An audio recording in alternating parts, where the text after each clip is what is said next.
everybody. It's an honor and a privilege to be here with Yeah, my you. son had in China.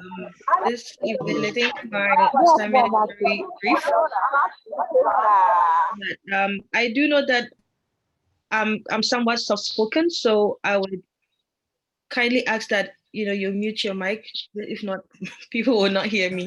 I know I'm pretty soft-spoken. Okay, so thank you for that. All right. So the academic committee is one of the ad hoc committees initiated by the National Executive Committee, and we're really honored to have had the opportunity to organize something like this, and also to have leaders that would stand by us when such programs are suggested, and they would give us their backing so that it would be fruitful. Because of that, would like to take this opportunity to honor some of the leaders in our presence. We have Honorable Colin Say, who is the national president. We have Honorable Francisca Abo, the general secretary. We have Honorable Irene Koko Nyango, who is the women's commissioner. We also have some members of the academic committee in our midst. I already see Honorable Benjamin Bafo, and I see Honorable Evans. And actually, the chair for the subcommittee in charge for this program, Honorable Demuyako, is also here. Thank you all for, helping and for making it possible for us to have this program. Thank you. Thank you very much, Honorable Gloria. At this juncture, I will do a brief introduction of our guest speaker for tonight. Then I hand over the podium to him. We are privileged to have in our mix one of our own. One of our own means he's also a Ghanaian, but he happened to find himself in the United States of America, just as we find ourselves in China. He's currently a lecturer of macroeconomics and statistics at my little School of Business in the USA. Our resource person completed his bachelor's degree in integrated studies from the University for Development Studies way back in Ghana in Tamale. He had a master's in public administration from Kane University in the US of A. His PhD he completed in 2019 is in economics in Wayne State University. Currently, as I said, is a lecturer in macroeconomics and statistics in the US of A. Ladies and gentlemen of NUGS, we are privileged to have in our mix Dr. Saad Idrisu talking to us all the way from before I could have said from Trump land, now it's Biden land. Now it's Biden land. Biden land. Even though Trump and his supporters still don't want to give up. So Dr. Saad, this is NUGS-CHINA.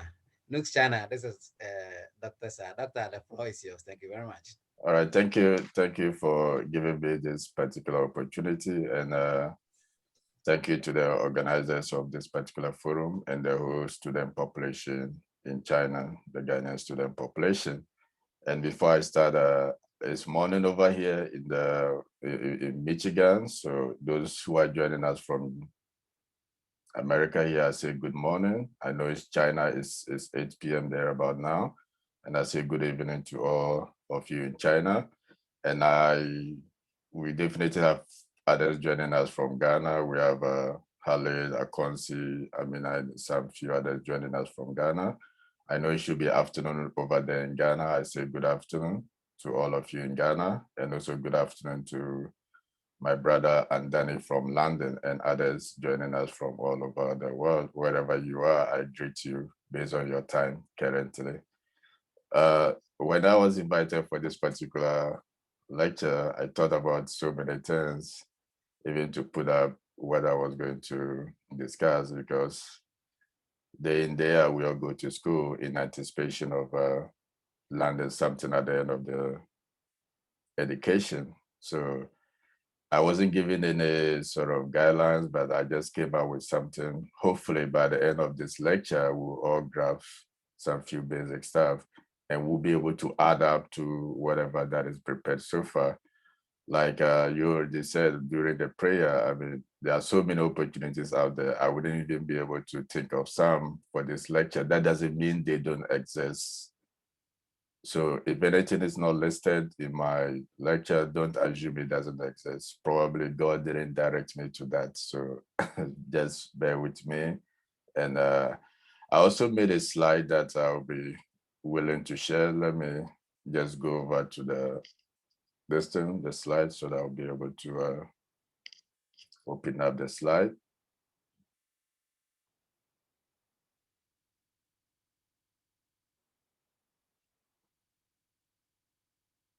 I hope I have the opportunity to share for the sharing. I'll be able to share, moderator.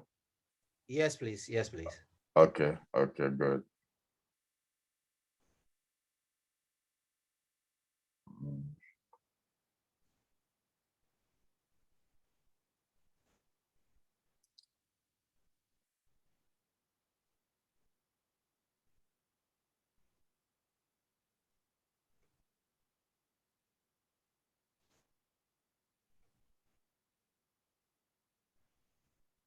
Is it visible to everyone?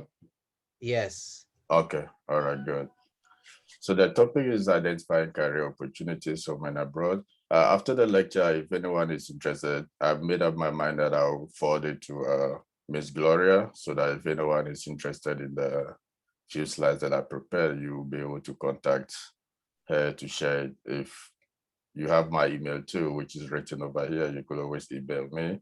I'll be willing and glad to share the slides to anyone interested. And always feel free. I don't see this as a lecture because, like I said, we are all colleagues. Let me put it that way, and we're all here to learn from each other. So always feel free to stop anywhere along the line to contribute anything, to bring in some ideas which might not have been in there and all that, because this is not like a lecture, let me put it that way. So feel free to make contributions at any point in time.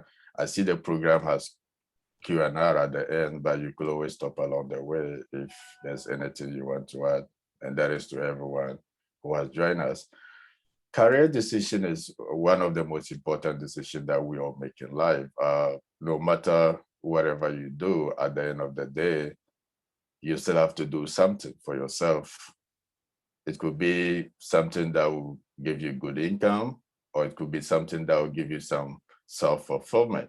But whatever that you're doing, your career choice should be good enough to bring you the income that you desire, or to bring you the self-fulfillment that you desire. If you go choosing a bad career for yourself, then it could lead you to low income. In most instances, it could lead you to unhappiness. It could lead you to depression, because you don't want to wake up every day knowing that you are going to do something you don't like for the rest of your life, or you are going to do something that you don't like for a certain period of time. That is why you see many people in certain organizations or in certain institutions, they always look unhappy each time they come to work, because they are not motivated. They don't like what they do. And because of that, it brings them this depression, or this silent depression, though they wouldn't even want to admit that it's depression, but you could tell that the unhappiness will result in this form of depression and all that. So making a good career choice is one of the key important decisions I consider in life. But today's world is full of challenges. It's full of so many opportunities that it becomes even difficult to make a career choice, a good career choice, or to even think of what career I should do. Because if you look around, the world keeps changing, new force coming up. It could be so confusing to others. Aside that, the economy, if you bring it to the macro sense, is not stable enough for you to feel like whatever career that you are in, then you are guaranteed that you're going to stay in it for life. The economy always keeps changing. There are instances whereby recessions are being occurred. For example, what is happening in this pandemic, in economic sense, we could describe it as a recession, because it has led to job losses in some organizations, in some careers. And right now, it's like if you ask anyone at all, they will tell you that the dominant career now is the nursing profession or the medical profession. That is the only rewarding career now, because nurses and doctors and all the medical staff, they keep being employed. But many other career choices or many other people in different careers have been laid off. If you are lucky enough, then your job will be like, okay, you could work from home. So all these challenges within the economy and the unforeseen makes it more difficult to make certain decisions when it comes to careers. Also, we are faced with changes in technology day in, day out, which all affect our potential or our ability to be able to make our career decision. For instance, imagine you were a self-entrepreneur who had a taxi business in Ghana or wherever you are, right? Along the line, technologies resulted in Uber, resulted in Lyft and all that. If you are not able to follow with that changes in technology, then you realize that you'll be out of business. Because like right now, many taxi companies are out of business, except those who are able to switch into Uber and still running their taxi at the same time running Uber alongside. I remember one time I got in Detroit and I had to pick a transportation from the airport to my home.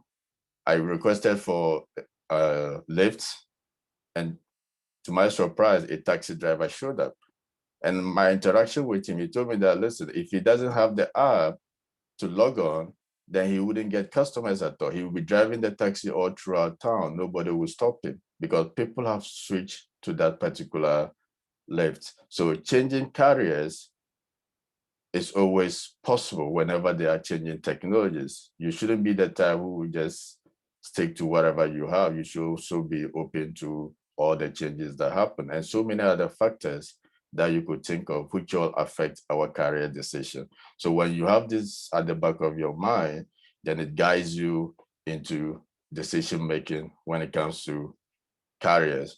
Also, before we proceed to the main lecture, let me point out something that we as Ghanaians or we as Africans in general, we usually misunderstand. That is wearing some nice shoes and having some air-conditioned office. This is something that many of us misunderstood, or we feel like that is the best description of a career. Or if you want people to know you are a big boy in Ghana or you're big, you have to have a good office, wear nice shoes with some AC in your office, you drive some nice car and all that. That is how many people tend to view career, but that is not how it's supposed to be. There are many lucrative and good career that doesn't need you to wear in a suit or be in an office at all. So let me make this very clear and open up our minds as we discuss further. So don't just think of a good career as where you'll be able to have a good office for yourself, to wear some good suits. No, that is not what we mean by career. Career is something that you do that will bring you the self-fulfillment and that will bring you the needed income that you desire. And also we have to be able to realize that it's more or less a form of utility. Let me put it down, utility in the sense that someone could be driving an income of 10,000 a month from a particular carrier. Another person might be driving an income of, let's say 2,000 from a different carrier. And the one who even makes 2,000 will be more happy with the 2,000 they are making. Will be having more self-sufficient or be more happy than the one who even makes the 10,000. So it's not necessarily like the higher the career income, that means that the higher you're going to have your self-fulfillment. No. So get that as we go on too, because sometimes you might feel like, okay, hey, if you are making this amount of income, that means that you are having a bad career. No, it all depends on you, the individual. That is why it's more of a utility if you go into the economic sense, because it will be very hard for you to measure it and determine what will bring somebody happiness, what will bring them that sort of satisfaction. It varies from individual onto individual. Also, before you begin to determine what sort of career should I pursue in Ghana, I think it's good that you have to see how the sectors perform in terms of employment. Remember, every career thought that you choose, whether you're going to be a journalist, whether you decide to be a banker, whether you decide to work in industry, whatever that you do, in economic sense, we categorize it under three sectors, which is the agricultural sector, the industry sector, the service sector. And if you look at the statistics that we have here, you realize that from 2014 onwards, the industry has been picking up as long as, I mean, together with the service sector as well, but the agricultural sector has been declining along the line. So it's telling you that the service sector now employs more people in Ghana than the agriculture sector did. Why? Because many more of the businesses that we see today are services driven, like the Ubers that are springing up with people owning their cars or people buying small cars and renting it out in the form of business Uber. It's all service driven. So all is picking up. All these media stations, they're all service driven. They're all picking up. So knowing these statistics helps you to determine which sector has the potential to grow more. Which sector should I focus on? That doesn't mean that the agriculture sector is not an area to focus on. The declining agriculture sector gives it the potential to tell you that, okay, since people are moving from this sector, if I go in there, that means I'll be able to make something. So all these statistics could be interpreted to the best of your ability, depending on how you see it. If you are the type who likes to go into the industry, then you say that, okay, you have a potential in the industry because the industry sector keeps growing or the service sector keeps growing. If you are the type who wants to go into the agriculture sector, then you could see the downward trend also as an opportunity for you to go in and do something. Because at the point in time, if you are self-employed, that means that you'll be the few people within the agriculture sector also contributing to the development of Ghana. And if you go along with the sectoral share of the GDP, how each of these sectors also contribute to the GDP, you realize that the service sector always contributes more all over the years, followed by the industry sector, with the agriculture sector contributing little share of the gross domestic product. This also tells you that, or this also is a guide for you to make informed career decisions, because whatever that you're doing in life, it falls under these three categories or these three broad economic sectors that we have in Ghana, as long as any country at all that you think of. So by the end of the lecture, feel free to look at these things or feel free to always ask yourself, am I interested in the service sector? Am I interested in going into industries? Am I interested in going into the agriculture sector? These statistics better enhances your career choice. Aside the statistics, we as individuals, basic certain factors influence our day-to-day career choice. Factors such as academic standards. For example, someone with a PhD may not want to go and do jobs that are meant for bachelor students, because you feel like, okay, you now have attained the higher academic standing, you'll be aiming for jobs that are higher, which is very fine. So your career choice would determine or will be dependent on your academic standard. Someone with a master's degree will definitely go for jobs that a master's degree or career-wise that will fit his or her academic standards. Same way with someone with a bachelor's, they will also go for jobs or career-wise that are fit to their standard, as well as make progressions as life goes on.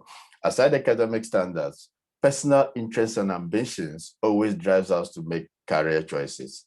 And that is why, if you recollect from what I said from the initial stages, by letting you know that somebody could be making a 10,000 career choice, another person could be making 2,000 career choice by earning 2,000 income, and the 2,001 will be even be more happier than the one making the 10,000. It's all about the personal interest and the ambition. So you, the individual that is listening to me, you begin to ask yourself, what is my ambition in life? What is my long-term goal? What am I planning to achieve? It's very important. And once you set that ambition, then you begin to take the necessary steps to arriving at that ambition. That doesn't mean that you start from zero and just get to that ambition. No, you definitely pass through some training process. You definitely pass through some way that will get you to your ambition. So for example, if my ambition is that I want to be a medical doctor, then I should begin to ask myself, medical doctor is a long-term ambition. How will I do? What will I follow to be able to get to that medical ambition? Do I need to go to medical school? Do I need to stay 7 years in the medical school? Where do I go to the medical school? All those factors will be considered to get you to your ambition. So realize your ambition, realize your personal interest, then you begin to work along that line.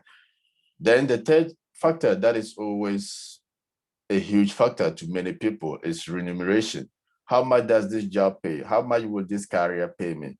How much will I earn when let's say I decide to be a teacher in Ghana? How much will I be earning?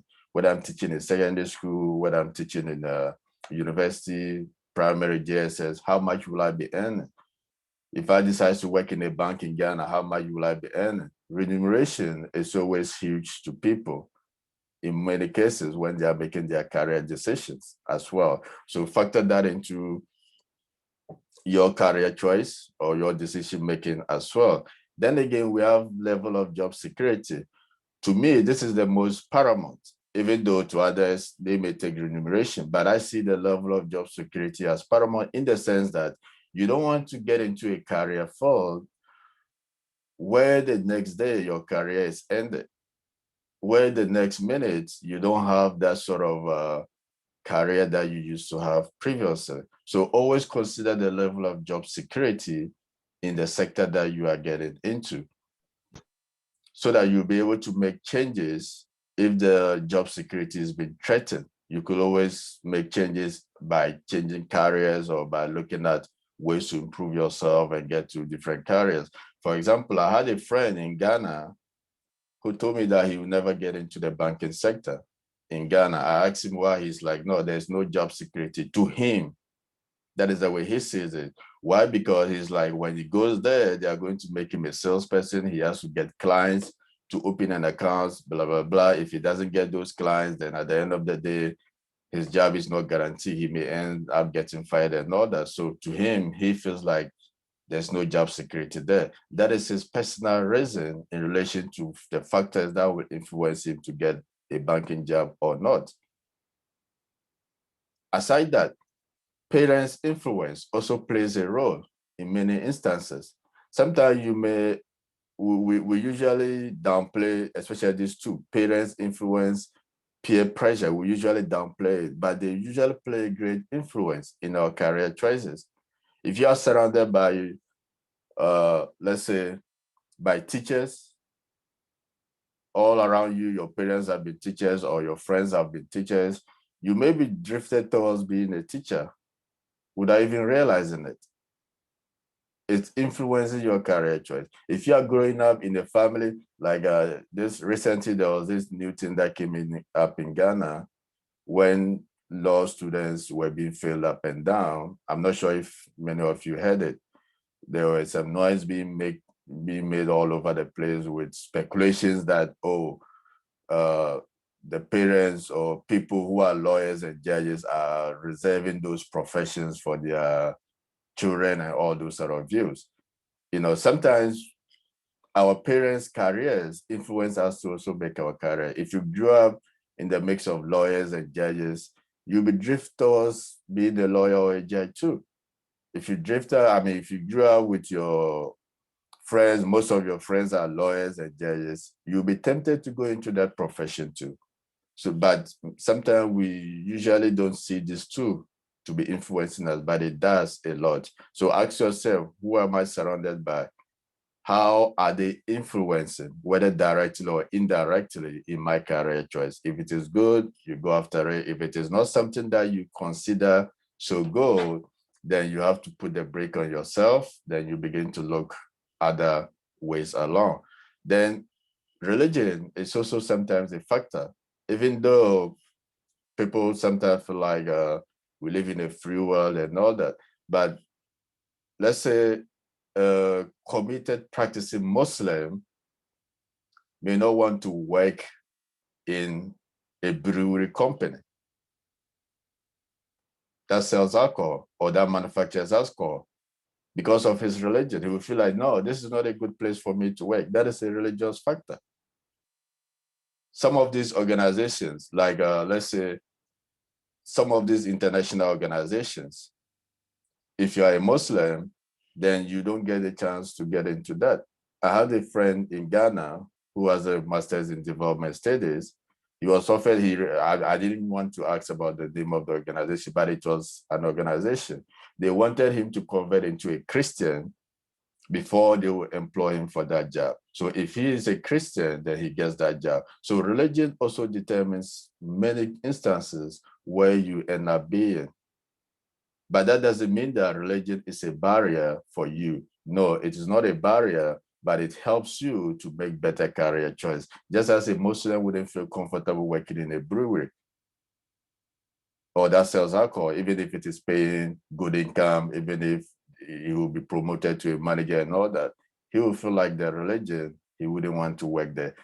There are so many factors that will influence all this career, or that will make us to make these career decisions. So you, the individual, sit down, aside just your degree, ask yourself, what am I being influenced by most in making this career choice that I'm deciding to make? Is this something that is worth it? If it's not something that is worth it, then you ask yourself questions and decide to make a better judgment by looking at different options available.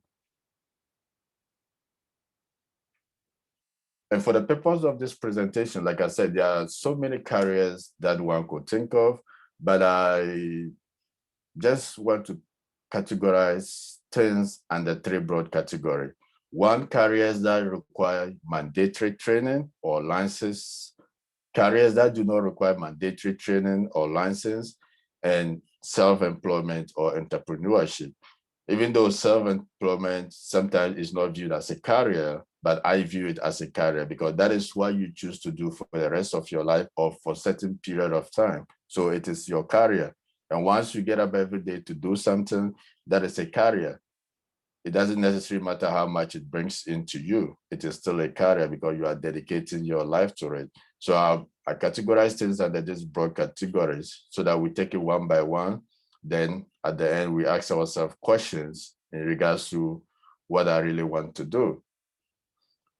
So if you take the first one, in Ghana currently, we have careers that require mandatory training or license.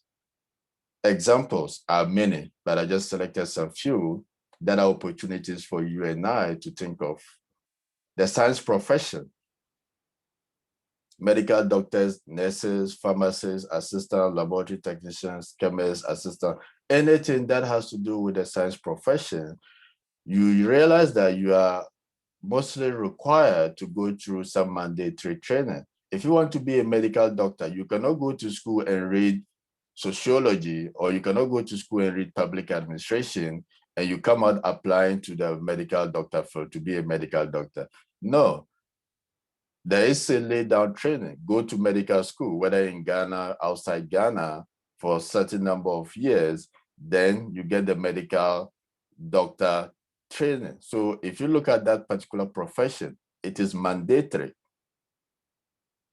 Same way if you want to be a nurse, it is mandatory. You have to go to a nursing school. You cannot complete a master's, you cannot complete a bachelor's in different fields and come, I am a nurse. No, you cannot. You have to go back again, get that certification or that training to qualify you as a nurse. So those of you who are medical students in China,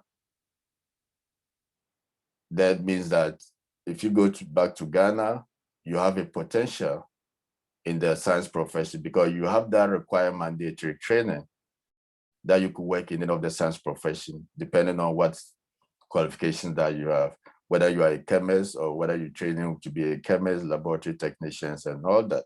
These are all mandatory. That requires you to go through that training. We also have opportunities in the teaching field. Now, let me say something here. Many of us tend to look down upon it in the sense that we don't see it as a career. But believe me or not, it is of great opportunity. And sometimes I consider it like a stepping stone too. If you really have that ambition of getting into something and you don't just want to sit down jobless, let me put it that way, it is something that you could consider. For example, currently in Ghana, to be a teacher, either in the basic, the junior highs, or the secondary schools, you need a training certificate, teacher training certificate. So let's say you didn't go to the teacher training certificates, that doesn't mean that you cannot still be a teacher. Even in whatever degree that you have in China right now, whatever degree that you have in Ghana, and you still want to go this profession, you could do that by going for a top-up. But many people don't know that. You could go to for a top-up degree in teacher certificate from Winneba, from Cape Coast, which are two highly recommended places that do the top-up degrees. And once you do that, then that means that you now be able to get the opportunities that are in the second cycle institutions or the basic and junior high schools institutions.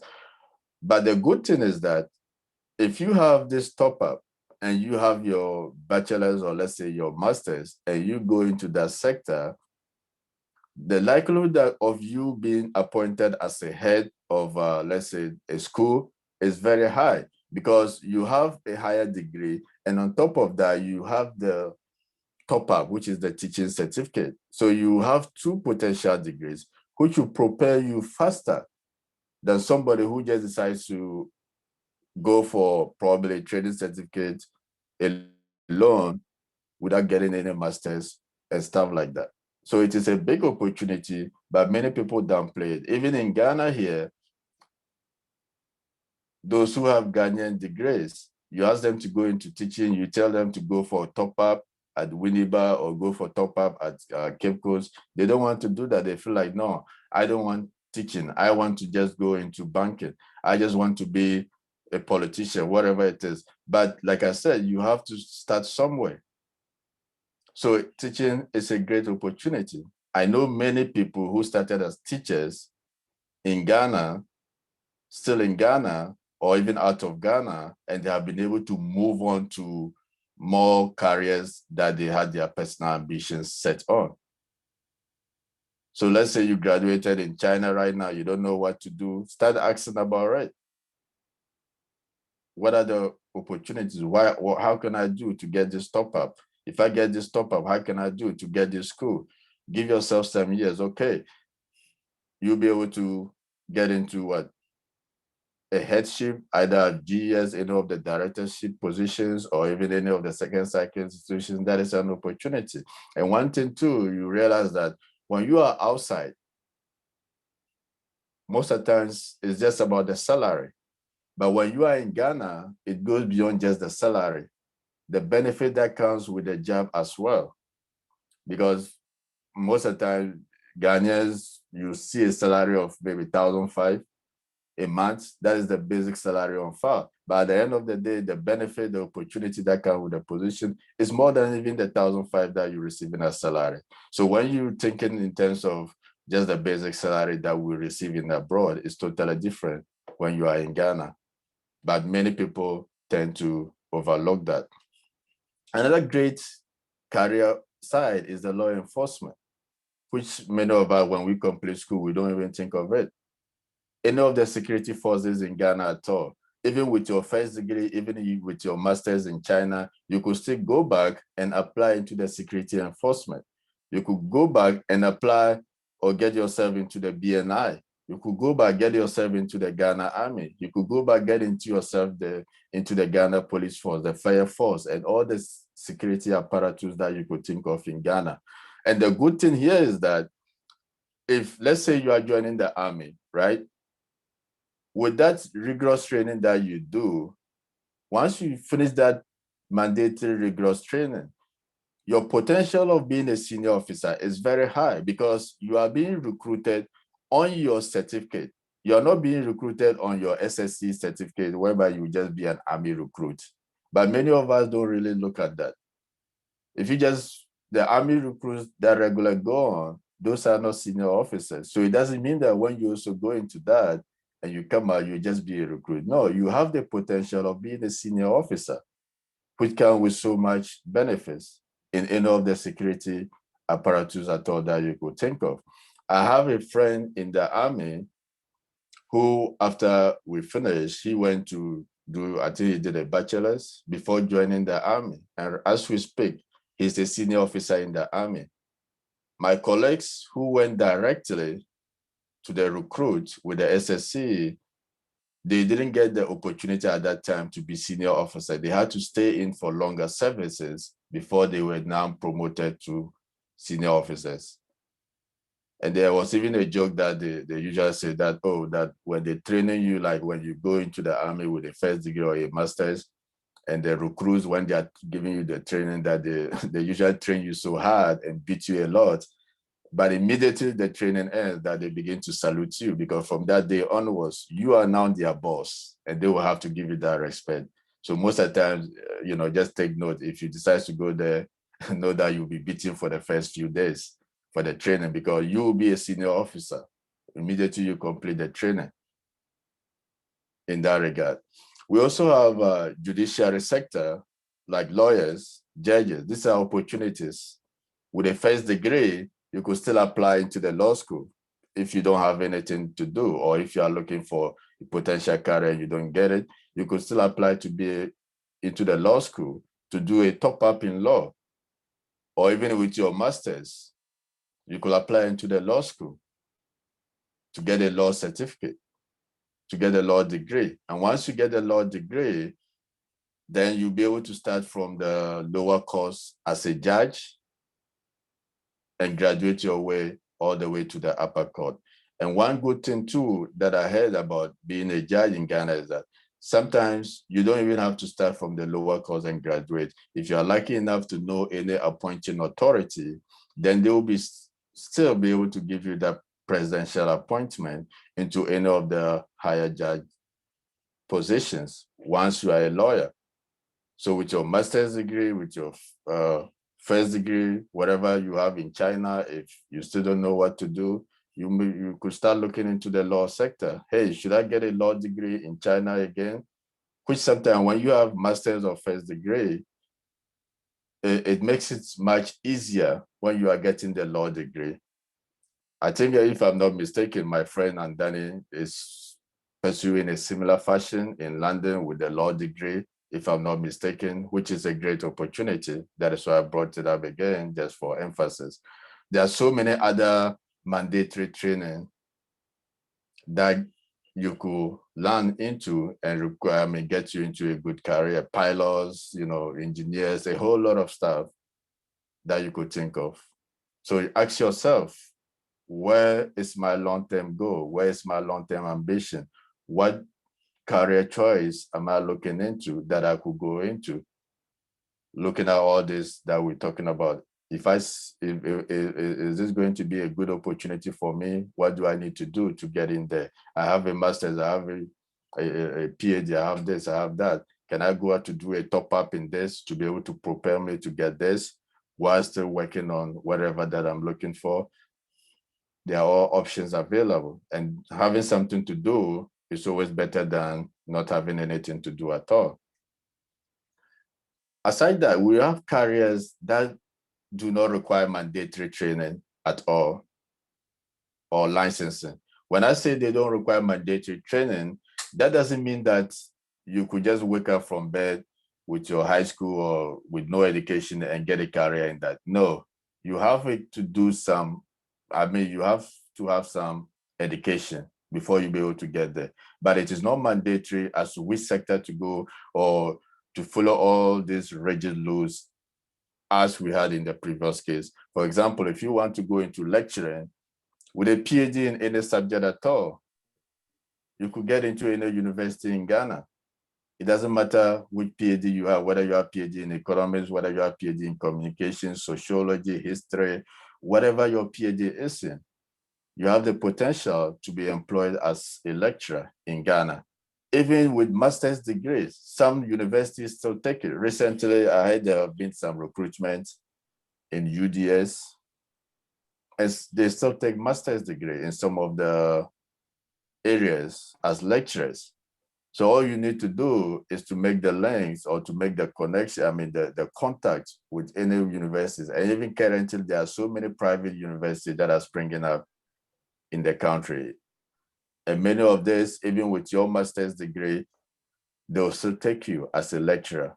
So these are all opportunities. So imagine, let's say I have a master's degree and I get an opportunity like that. Then within 1 or 2 years, you'll be lucky enough to get sponsorship by the university to even go for your PhD. But if you don't take up such opportunity, then you wouldn't be guaranteed that you could have a much more better opportunity. So that is the whole idea. Always think about what you could do whilst targeting what you truly want. Aside that, we also have the manufacturing sector. These are all manufacturing stuff that people could get into. The Akosombo textile, printers, Ghana oil, that's GMPC, Goil. These are all areas that they don't require any mandatory training at all. You could be an administrator, you could be accounts, anything at all. You just have to have some first degree or some master's qualification in some sector, then you'll be able to get there. I know people who are pharmacists or who had pharmacy degree, but they are working for MTN, right? Because it doesn't require any mandatory training within the telecommunications industry. And there are so many jobs available that you could look for, whether MTN, whether Airtel, whether Vodafone. They don't require you to have any mandatory training with many of their positions. Some of them are just administrative roles that with your first degree or master's in NFL, you will be able to do that. Aside that, think of the financial sector, the banks, the microfinance institutions, all these areas are opportunities in Ghana. They don't require any mandatory training or license. You could take your sociology degree and go work in a bank in Ghana. They wouldn't say, oh, we need you to be an accountant or this. No, I know people who did history and they are working in banks in Ghana because that is the financial sector. It doesn't require so much mandatory training. You just need to get on the job and you learn as you go on. So if you have a master's or if you have a bachelor's, whatever you have in China, you could look at it. And there are so many banks, even with the collapse of banks in Ghana, there are still so many banks available that you'll be able to look through. And whatever your degree is, you'll be able to get into that same area. Another opportunity area is the public service. And with public service, I categorize it under three. The non-elected official, which are the civil servants. Many of us don't know how you get to work in, let's say, a ministries in Ghana, or let's say at a district assemblies in Ghana, or let's say at ECG, whatever, all the public institutions. Many of these you have to go through the civil servants exams, which are mostly written in Accra. I have a cousin who did that already, and she's working at a district assembly in one of the newly created districts in the northern region.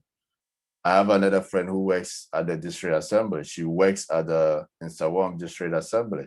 She had to go through with her master's degree that she did. She has to go through, write the civil service exams. These are opportunity areas, but many of us, we don't get to hear about them. And once you get in, they have this job security because the government sector is very secure. You hardly get fired easily, unlike some of these private corporations. Aside that, you could also go into public service either through elected or appointed official. This is more tricky because it involves a bit of politics. Politics in the sense that you have to join a political party before you either could stand for probably an MP or probably whatever position. Or if you have the means enough to sponsor yourself, that is a great opportunity. You don't even have to join a party, just come out as independent candidate. And you could still be elected. That is a great career opportunity also. Aside just elected, if you don't even want to get elected, you could think of the appointment sector. Getting appointed is by getting to know the appointing authorities. So there are many people who go back to Ghana, they do their stuff, but they want to enter into politics, which is the public service. They don't want to stand for election. That is where you have to get somebody you know within the parties. This is a bit tricky in the sense that sometimes it's very difficult.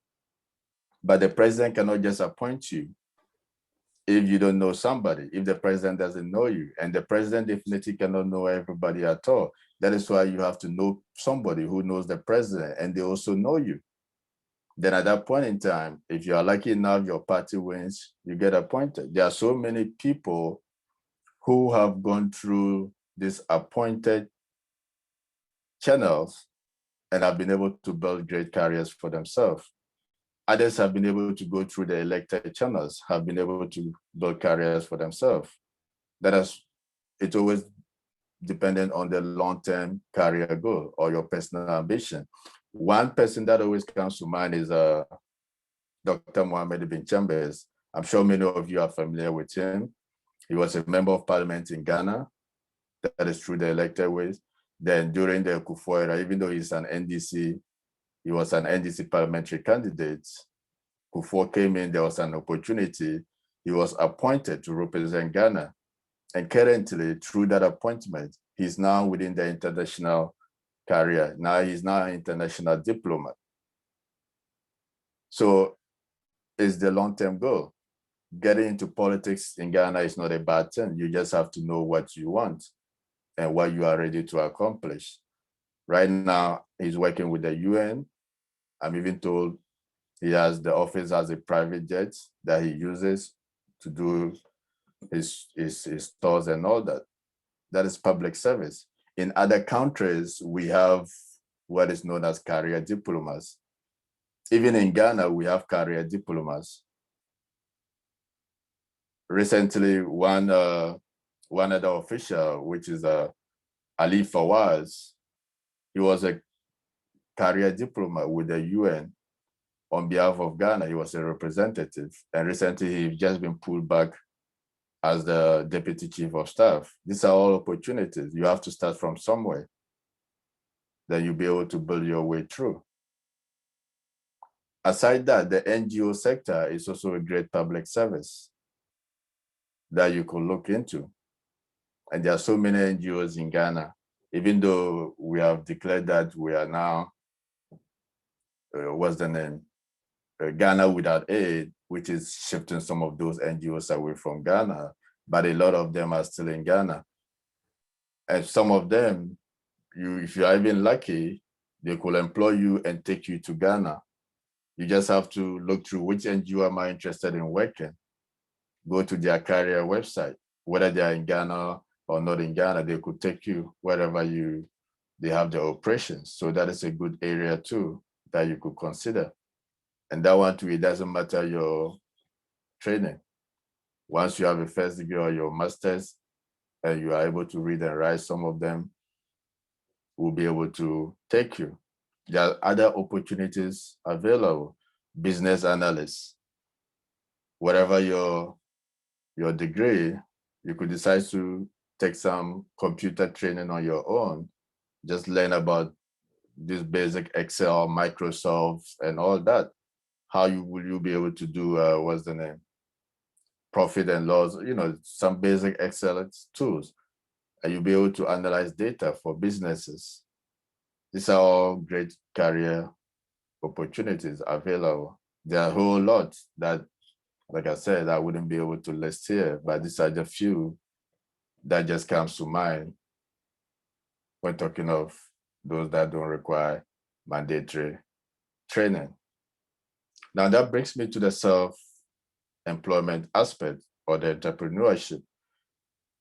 This is also a great area that you could go into. You have your master's, you have your bachelor's, you have your PhD in China, you don't know what to do.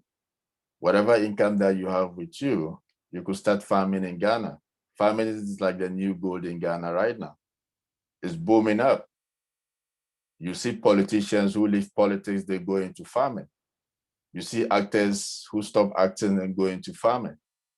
I know many politicians who are even still in parliament, but they are farmers, because many Ghanaians don't see farming as an opportunity. And the few people who are in farming are making it. I'm sure many of you have been following John Dumelo with his recent activities in farming. And he's making it from acting to farming to politics, and he's still back to his farming. And it doesn't require so much income. Whatever you have in China, if you convert it to the Ghanaian currency, it will be enough. All that you need to do is to get a place of land, either your village or any village at all. I had a friend who was a banker, a friend's husband. I think Danny will know, in Latifa. The husband, I'm told, is now into poultry farming in Tamale. He was a banker, then he started the poultry farm. Along the line, he had to leave the banking career and concentrate on the full-time job, which is the farming aspect. And now he supplies so many restaurants with the chicken, the eggs, and all that. I have another friend who, and then he knows as well, he's also getting his PhD, Rashid. We're all colleagues at the UDS. He's also into poultry rearing now. And aside that, he's employed with the Ministry of Agri as well. There are so many opportunities in this area. And the almighty fish farming, you could go into that area. I know many of you might have heard the jokes that were going around on social media with regards to the vetting of the minister, even though, it's his personal, a personal decision, but Ghanaians, we joke about everything. That is a great area, fish farming. So many opportunities that you could think of. Even pig farming. Ghanaians eat pig a lot. The pork chops that we call it, people eat it a lot. But yet few people consider rearing pigs. But that is a great opportunity. So there are so many stuff that you could think of. You just need some small income or some few stuff to be able to get into that. So whatever you've been able to save, even if it's not enough and you could borrow from friends or family could come in, just put it together, start something. Then you see that within some few years' time, you'll be surprised with what you'll be making. We also have transportation and delivery business. It's a new thing picking up in Ghana right now. So many people are getting into the delivery business. They just get about 5,000 and so get some motorbikes to people, employ them to do deliveries on your behalf because of the traffic situation in Accra. Okada, even though we don't know yet whether it's illegal, whether it's legalized, with the laws and all that, but it's operating. When I was in Accra during the election time, it was operating. People were picking it. Whatever money you have, you could just buy one or two Okadas, give it out to people. You'll be sitting down and be getting something. In Tamale right now, we have this new transportation system. We call it yellow. Almost the entire northern region or the 3 northern regions is progressing a lot. Just organize some few monies, you could buy it and give it out for somebody to operate around. You'll be making money. Aside that, content creation is another great opportunity. But the funny thing is that we don't look at this area at all, especially somebody with a master's or someone with a PhD or degree, whatever. Many of us, we see people in this area as trash. Let me put it in that way. We feel like they are jokers. No, there's so much money in that area. The bloggers, they make so much money. Social media influencers, brand ambassadors. Some of these companies even don't advertise with radios and TVs again. They go to these social media influencers. Once they're able to build about 100,000 followers, about so many followers, then they advertise their products and they make money out of that. I see this as free money.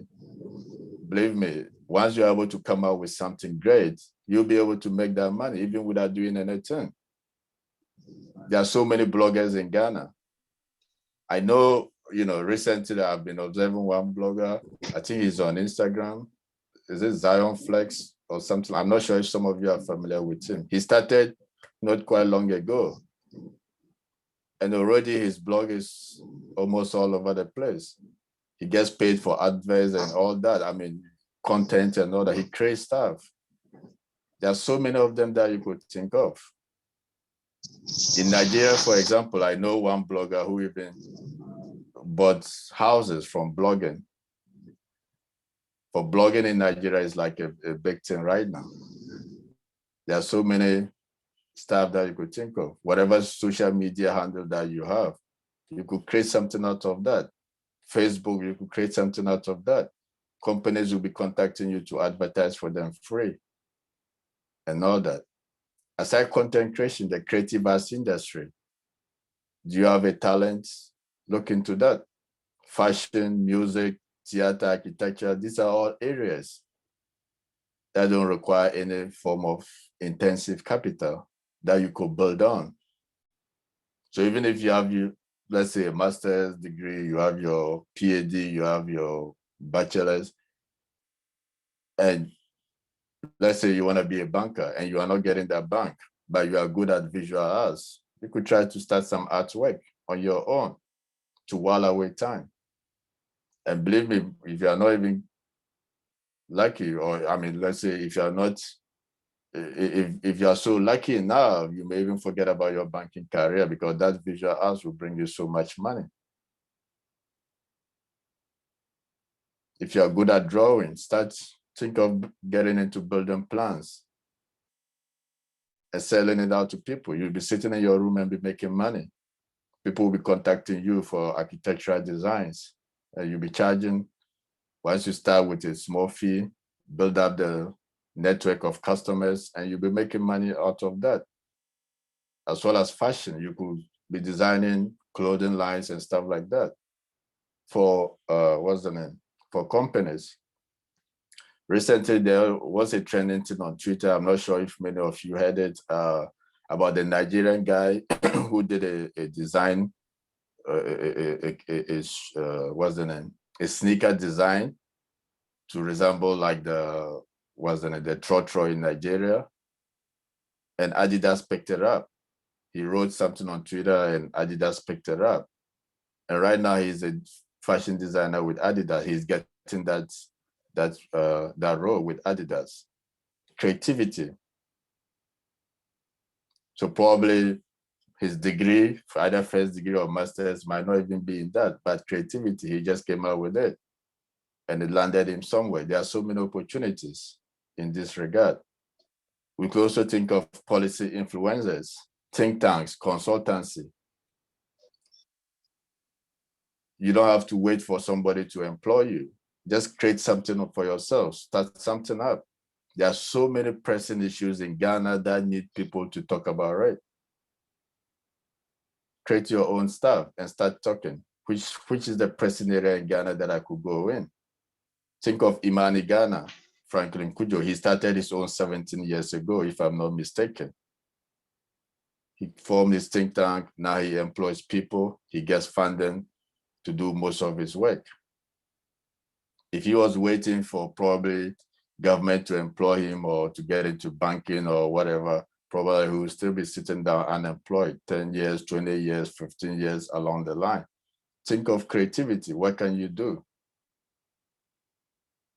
I know one of my friends who just started recently too, Mukhtar. He's a close friend too, and then he also knows him. He went into security because he saw security is an issue in Ghana. He started his think tank in security issues.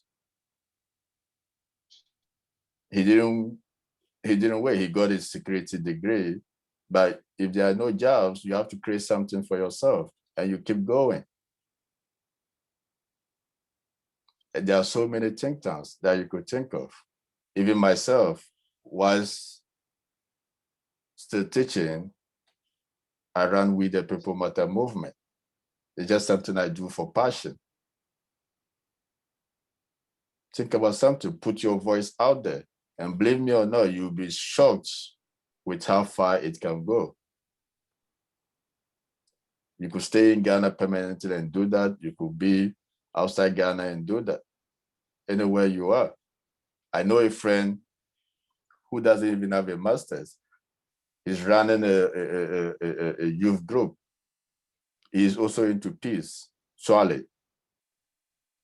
He just started in Tamale. Right now, he's able to get funding. Now he has his own office. That is creativity. You'll be able to influence policy. So just look around, whatever that you think you'll be able to do on your own. Sometimes it doesn't even involve the degree that you have. And with 1 or 2 steps, you'll be able to make a way. And with some of these things, you don't have to wait on somebody to do it for you. You don't have to wait for friends to come around to help you. Believe me or not, I have written so many articles on We the People Matter movement. If I tell you how I started it, believe me, you will laugh. I never even thought I could get even one publication in any Ghanaian media. Nobody will be interested in my story, not to talk of even a radio or a TV station calling me. But I was shocked when I started getting interviews in radio stations. I was here and I was being phoned in interviews with radio stations, with TV stations, Skype, and all that, with journalists contacting you for national issues. That is creativity, and contributing at the same time to the development of your country as well. The way Mukhtar started, creativity. The way Swale started, creativity. The way Imani Ghana started, creativity. Because if you look at Ghana, we have so many developmental challenges, so many, that you could just take a pen and do something with it. And who knows where you might be going. There are so many organizations, international organizations, and even organizations in Ghana that you could apply for funding. But first, you have to do something. You have to have a work to show it out before you'll be able to get funding. No organization will fund you if you don't have anything to show for it. What you're doing with think tanks and stuff like that. Aside that, you could just be a consultant on your own. Consultancy with IMF, with World Bank, African Development Bank. These are all areas that you could look into. They'll be sending you reports to look at, they'll be sending you stuff to look at, and you'll be giving them your feedback and all that. These are all great opportunities. You don't have to even travel to Ghana, just sit in your room in China, wherever you are, if you're in Ghana, wherever, and you'll be able to do that. All that you need to do is to look through online. If you're good with IT, still, you could be a consultant to some of these IT companies. Just look through their website. Many of these websites, they advertise consultancy opportunities. Submit your proposals, your bidding and stuff like that, and you'll be able to get through it. Self-employment, creativity.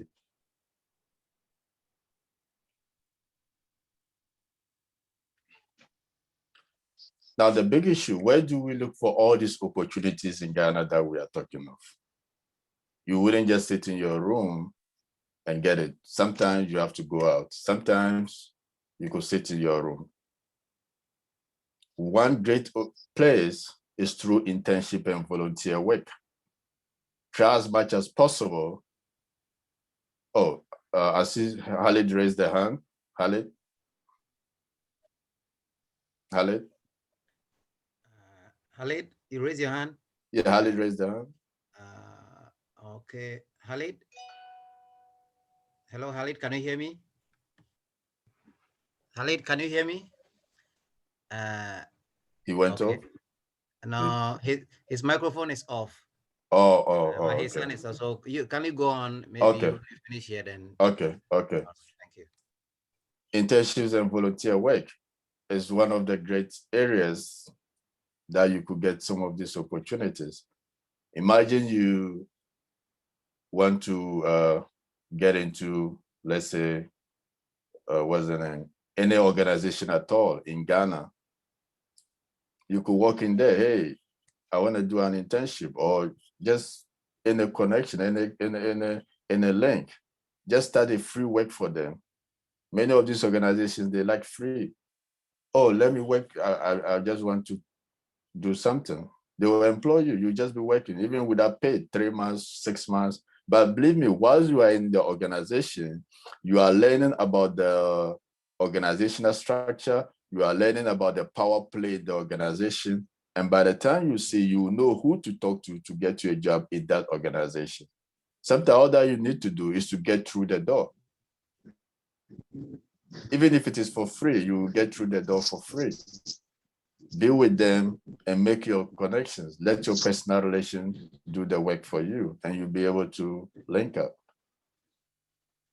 But in Ghana, many of us, we don't like internship, we don't like volunteer work. We just want to be paid for anything at all that we do. Sometimes you have to volunteer, and through that, you build a network, and you'll be able to make your way throughout. Aside that, family and friends referrals. This is another great area that you could land opportunities in Ghana, wherever you are, whether you are in Ghana or out of Ghana, you'll be able to land opportunities through family and friends. That is why it's very important to keep that connection. I'm very sure if not because of friends referrals or friends connection, I wouldn't be speaking with you today. One of your representatives that invited me to give this lecture is a personal friend. We've known each other through school, UDS those days. That is friends referral. Families, they could connect you to opportunities at their jobs that you don't even know. And believe me, if you don't ask, nobody will come up to you. You have to ask. Many of us are afraid to ask. You have to ask, and you'll be surprised how they'll be willing to help. It doesn't matter if they laugh at you, let them laugh at you, but you know what you want. So ask. I think even the Bible says, I'm not sure, I'm not good at the Bible, but I think there's a place that says that ask and it shall be given, right? I don't want to quote the scriptures wrong, but that's right. They say ask and you'll be given, knock ask and it shall be open. and it shall be open. Seek Thank you, my and you brother. will find. And Seek you will find. That's exactly. Right. Exactly. You have to ask. Many instances, they will laugh at you when you ask. They'll be like, oh, he has even finished school. He doesn't have a job, blah, blah, blah. But forget it. You know, just try to ask and you'll be able to get into something. Former schoolmates and colleagues, like I said, are also good places. We keep having interaction from Nuruddin. Nuruddin, can you mute your mic? Haruna Nuruddin. Nuruddin. It's like there's some interaction that keeps coming from that place.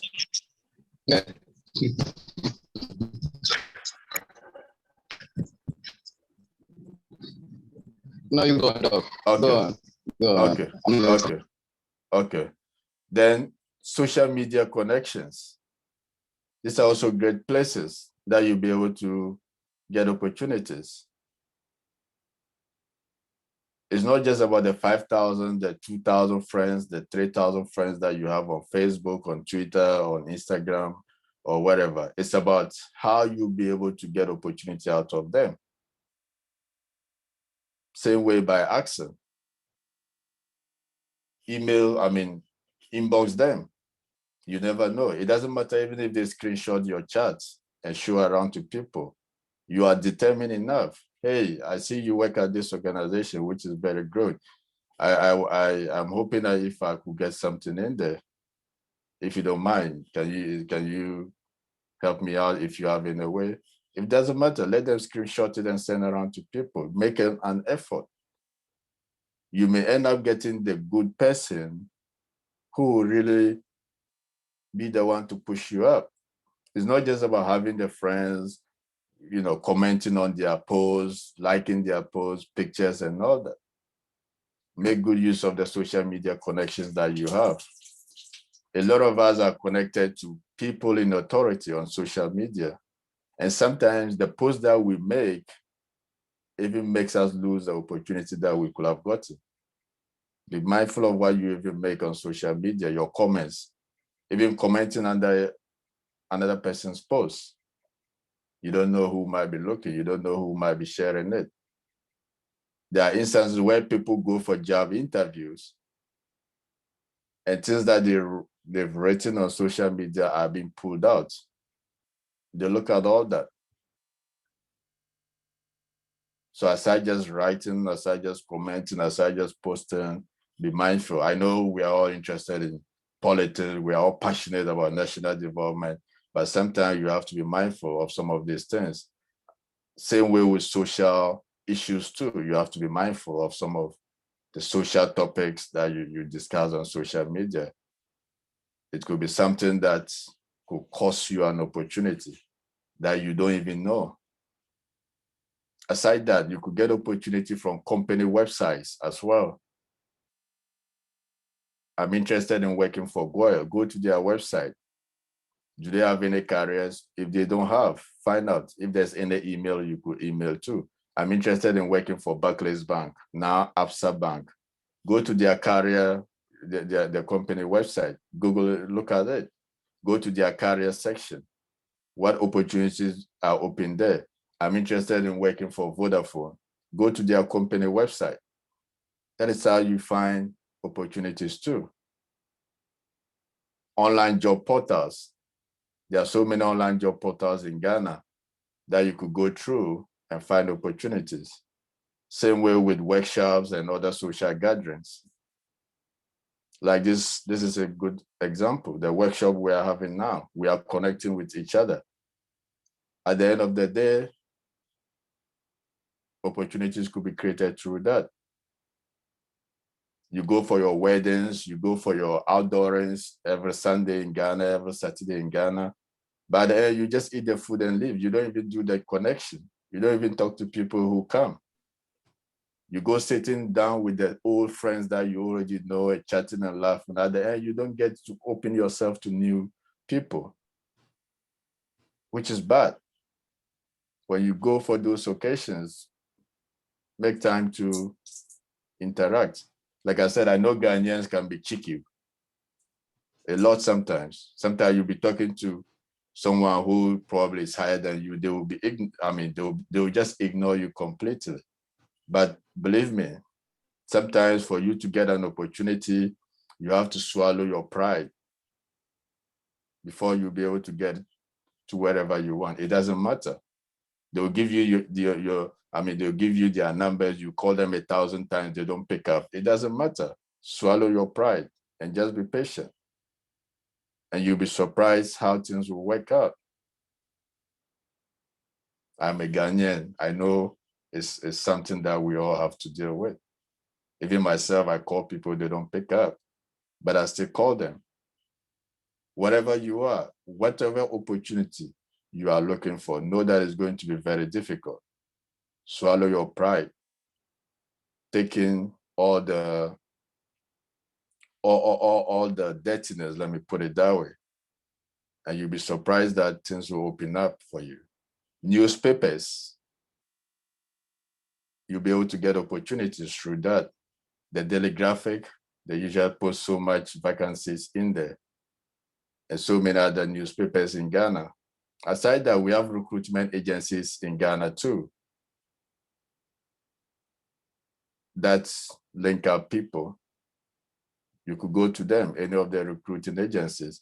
Even if they have to take a commission, sometimes these recruiting agencies, they get you a job, then with every salary, they take some percentages for some number of years, maybe 1 year or 2 years. It doesn't matter. It starts from somewhere.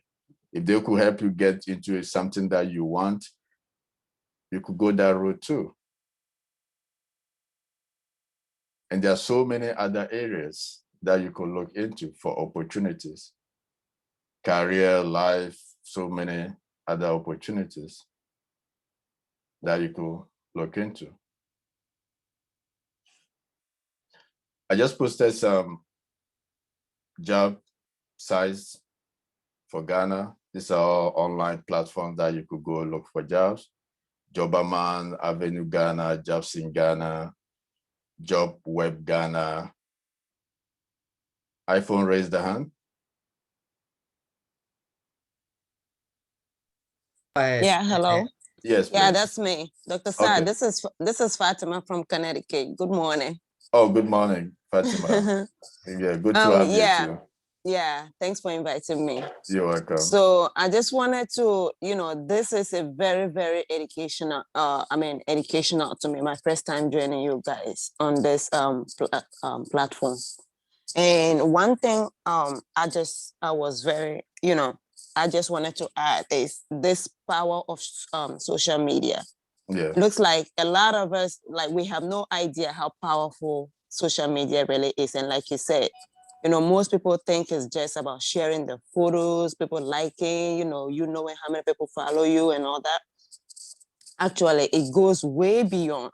Yeah. And like you mentioned, look at Dumelo now, Yeah. with his farming and all that he's putting out. And one thing I realized about our people in Ghana, everybody wants to go into like the educational sector. Meanwhile, they are way more, like, they are more handy. There are a lot of handy things, like personal, you know what I mean? Yeah. And through the power of social media, you can advertise your stuff up there. Yeah. Put the things you do up there. You never know who's watching. You never know where, your helper is. Yeah. So I always advise people, and a lot of them, instead of going in to inbox somebody, asking for financial help, introduce them to what you do. Yeah. Let them know what you do. They can support you through that. Now, I've done that several times. I have a lot of friends who, some of them are into cooking, some of them are into sewing. Now, you coming to me for help. Let me know what you are doing. Yeah. You tell me, oh, this is what I can make. I can make this. Now, how I support you, I'll probably, buy something from you, and then I'll help you advertise it. That way, you know what I mean? You make it. You make it, so, and I know a lot of people who are well educated and still doing stuff like that. They work in the government sector, and then they still have their personal businesses that they run, which is really, really, really good for my people in Ghana. And I actually have a cousin who, he works for, there's a company called Risky, I can't remember what they do in Accra. And he also has something that he does on the side, like all this, our local food stuff, he packaged them really good. And, like, so the first time I saw it, I'm like, this is something that will be very, and it's very able to easy marketing, even out here. Yeah. So I helped them. And now he's able to import some of the food stuff in here. Very well branded and, all that. So I think this is also another opportunity for our people. Yes, it's good to get the education and all that, but we need to be creative and make very good use of social media. That's just what I wanted to add to it. That's very good. I see Clement. Clement also raised the hand along the line. It's because I'll be leaving soon, so I just wanted to chip in. And so basically, there's more of a contribution. So that mine is more about your talk on the business analysts bit. I will go more of data analysis. So what's happened is, back in Ghana, about 3 years ago when I was in Ghana, what happened was, I was basically a student, like a master's student, but I was doing research for people. And would you believe I could get more than 100 million within a month through just research.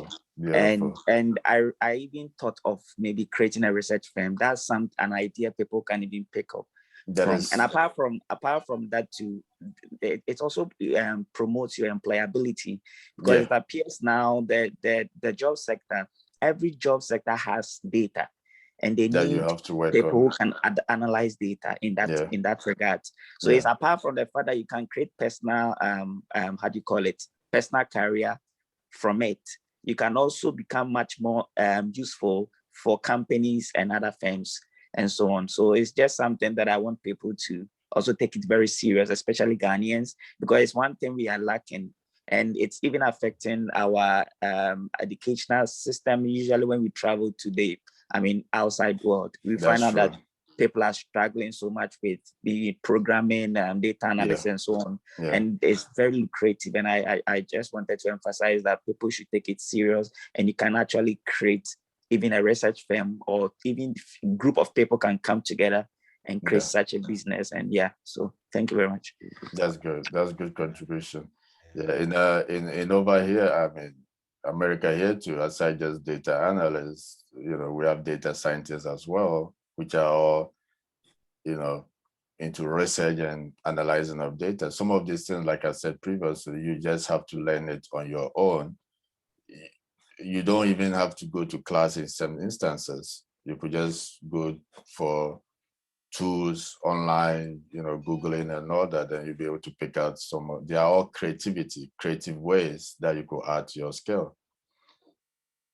So if you're in Ghana, if you're looking to relocate to Ghana, you could try some of these websites. They have they post jobs day in, day out in Ghana that you could look through, whether NGO jobs, whichever that you want to. I think Avenue Ghana, it seems like a government site. I'm not sure, but you could look into all of that for career opportunities. So that brings me to the end of Ghana. Now, how about outside Ghana? With outside Ghana, every country usually have their requirements when it comes to immigration, when you are looking for a job or when you are immigrating because of a job. But for this presentation, I'm in US, so I'll use US as an example. Two things are usually important. One, securing your work or traveling permit. That one is very important. If you are in China, you could go to this website that I've provided. That is the Chinese Embassy website. If you click on it, let me see if it will open up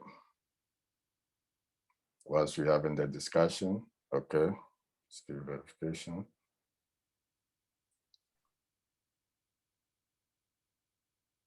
Can you all see the screen? Not yet, but we still have the PPT. Oh, you still have the PowerPoint slide? Oh, okay, hold on, let me see.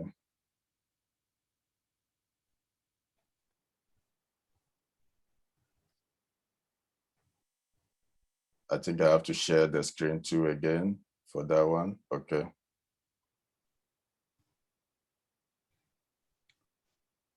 Can you see now? Yes, perfect. Yeah, so if you are in China, just go to this US Embassy consular website. It gives you the visa categories that you have in China. So same way, if you are in Ghana, let me go back to the PowerPoint slide again.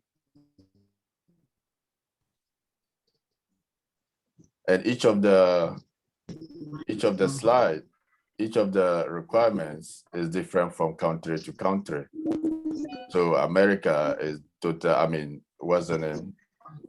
If it is a different country that you are interested in, they will definitely have different visa requirements and all that. So each country have their own requirements separate from each other. If you are in Ghana too, you could go to a different website for Ghana, US Embassy in Ghana. They have all the visa opportunities for people that are interested in relocating to US. If you are already in US, or let's say you're already in the country and you are looking to just stay permanently too.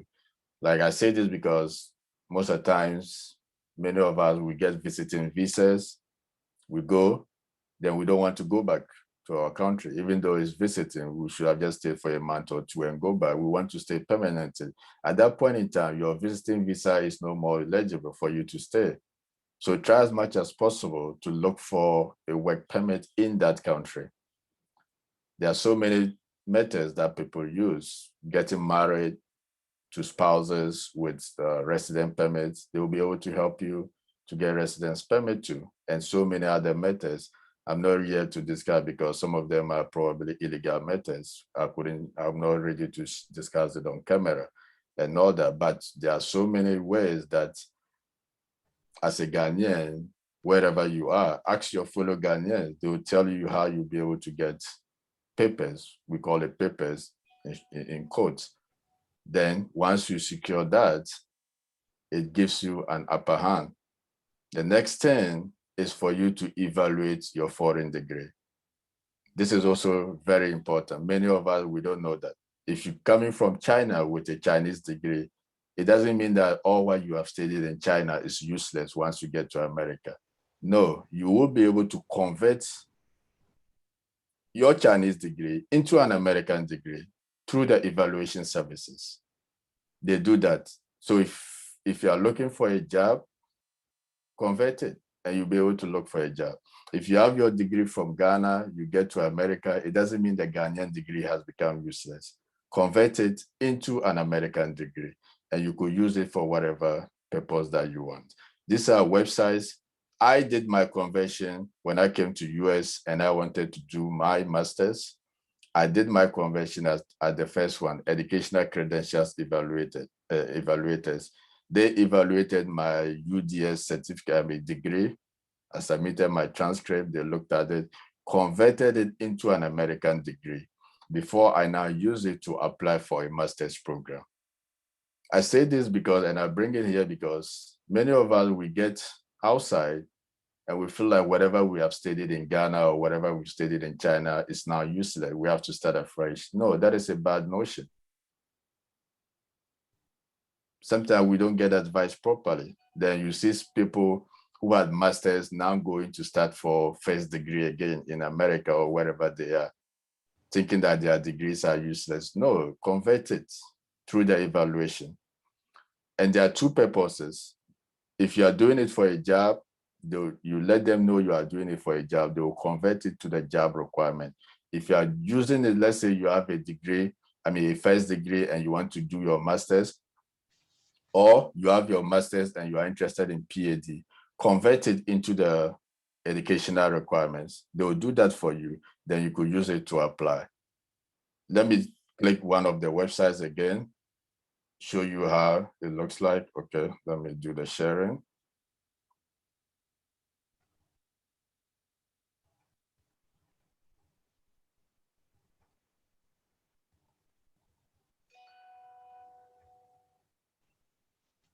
Can you all see the screen? Yes, that. Okay, so this is one of their websites. That is the ECA. They've been there since 1980. So if it is Canada too, they could still do it in Canada. If you're applying to US institutions, like I said, if it is school, just click on there, follow the instructions. They will all show you if you're applying to school and all that. If it is for employment, that is different. Then you'll be able to click on institutional provisions for employment. You'll be able to get it. For further studies, you'll be able to get it. If it is for Canada, they have so many stuff that you'll be able to look through. If it is for military, whatever purposes that you want, you'll be able to do it. So, but I think they just don't want you to convert it. Let's say you want to go for master's, then you convert it, now you want to use it for a job. Most of the times it's not allowed. So whatever purpose that you want to use it for, you will be able to convert it. So that is something that is very good, which many of us are unaware of. If you go to this website, all these websites, we have many more centers available from the national headquarters. You will be able to see all the members that are available. If you go to UK will also have similar things like this that you'll be able to do and still get your degree active to pursue whatever opportunities that you want. And once you're able to get these two, get your documents, get your evaluation done, then you'll be able to look for jobs. Either you want jobs that have the permanent training or jobs that don't have the permanent training, like we discussed above, you'll be able to go into any sector at all that you want.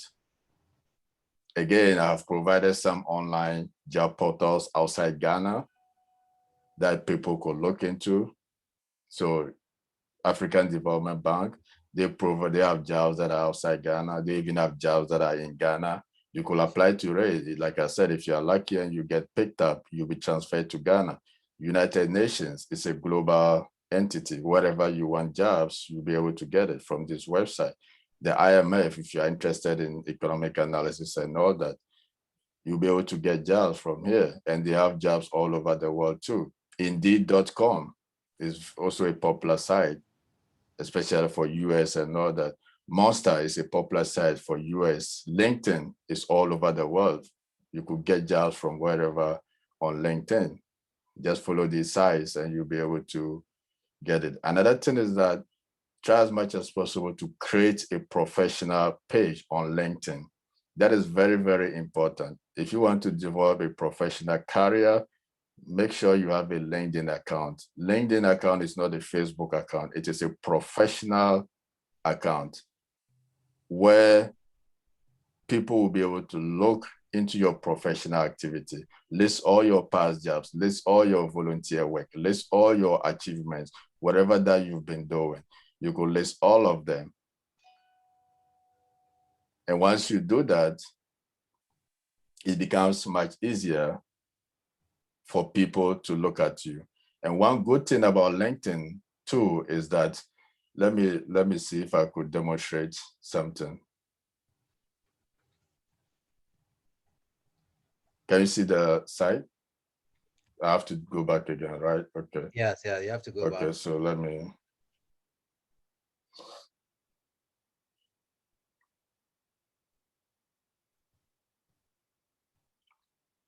Okay.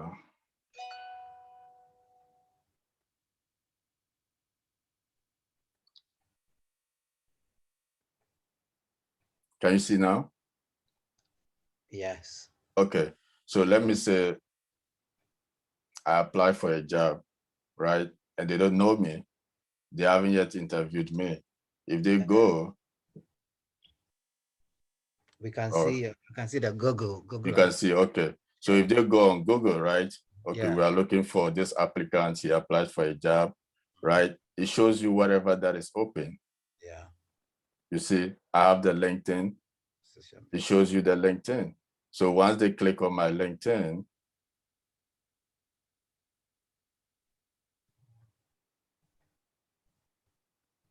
they'll be able to see my account. Whether they are signed in or not, they'll be able to see my LinkedIn account.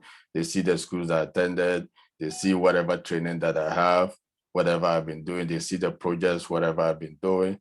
And if they want to see more, you just sign in to be able to view more of the profile.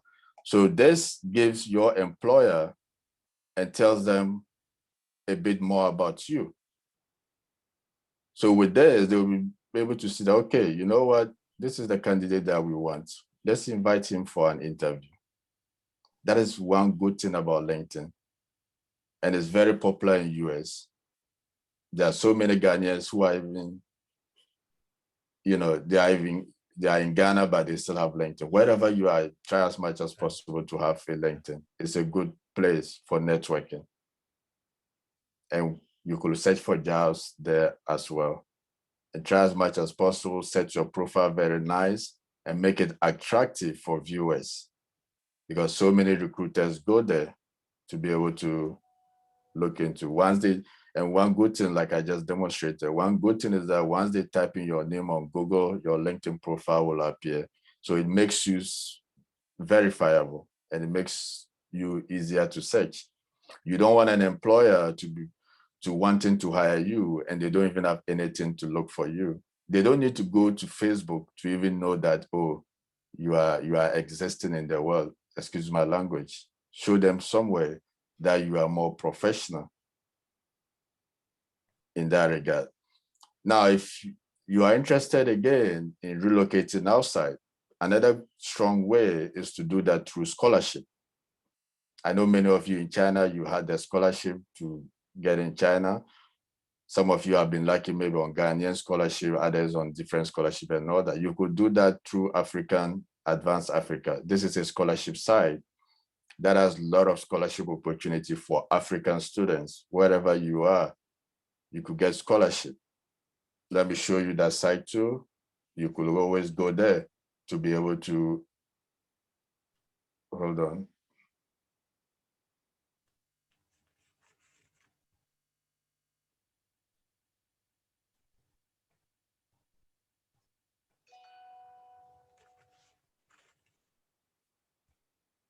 It's called advancedafrica.com. It's a popular scholarship site. I've been going through it since I've been in Ghana those days all along. If you go down, you could click on any of the links, but I usually just go down to see their current scholarships that are available. You could see all the scholarships, 100% tuition fee trust scholarship, academic scholarship at USCI Kenya, fellowships for Africans. Just click on any of the links that interest you.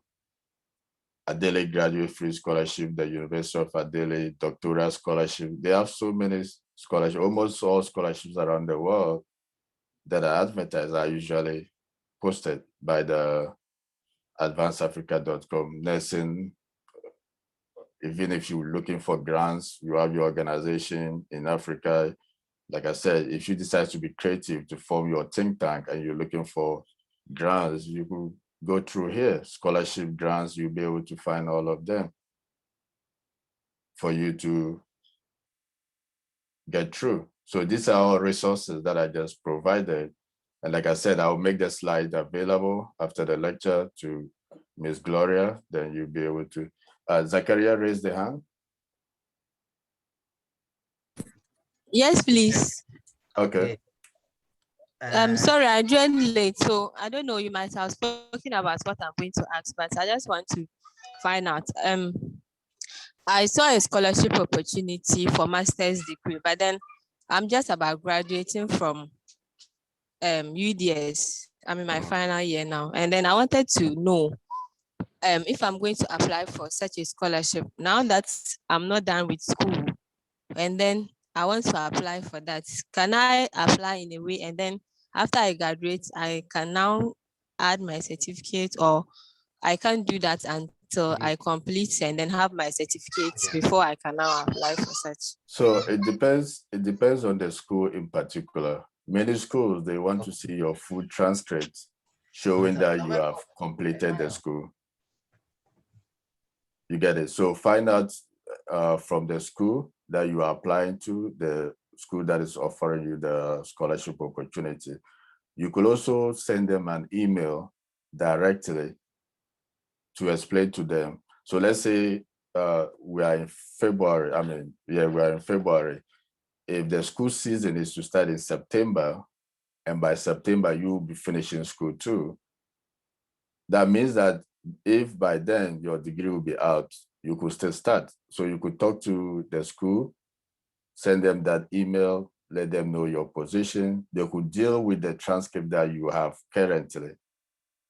And again, you could even get a letter from UDS, the registrar or the academic office, putting it into writing and letting them know that, let's say you are left with only 3 credits to complete and stuff like that. They could put it in writing, then you attach it and forward it to them. Communication is always good. Don't just assume and just apply without letting them know your situation. At that point in time, it will be taken that you haven't completed your degree yet. I'm not sure if you get my point. Yes, please. Thank you so much. You're welcome.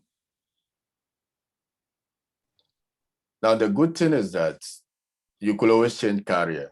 Career is not a life sentence. It's not like you are in prison and you sentenced for life. Of course, if you're doing something you don't like again, hey, feel free to always change. Don't get into depression. Don't get unhappy and demoralized. You can always change a career. Feel free to always change a career. I know people who have started as primary school teachers. Today, they are bankers. Today, they are doctors. Today, they are lawyers, wherever you are.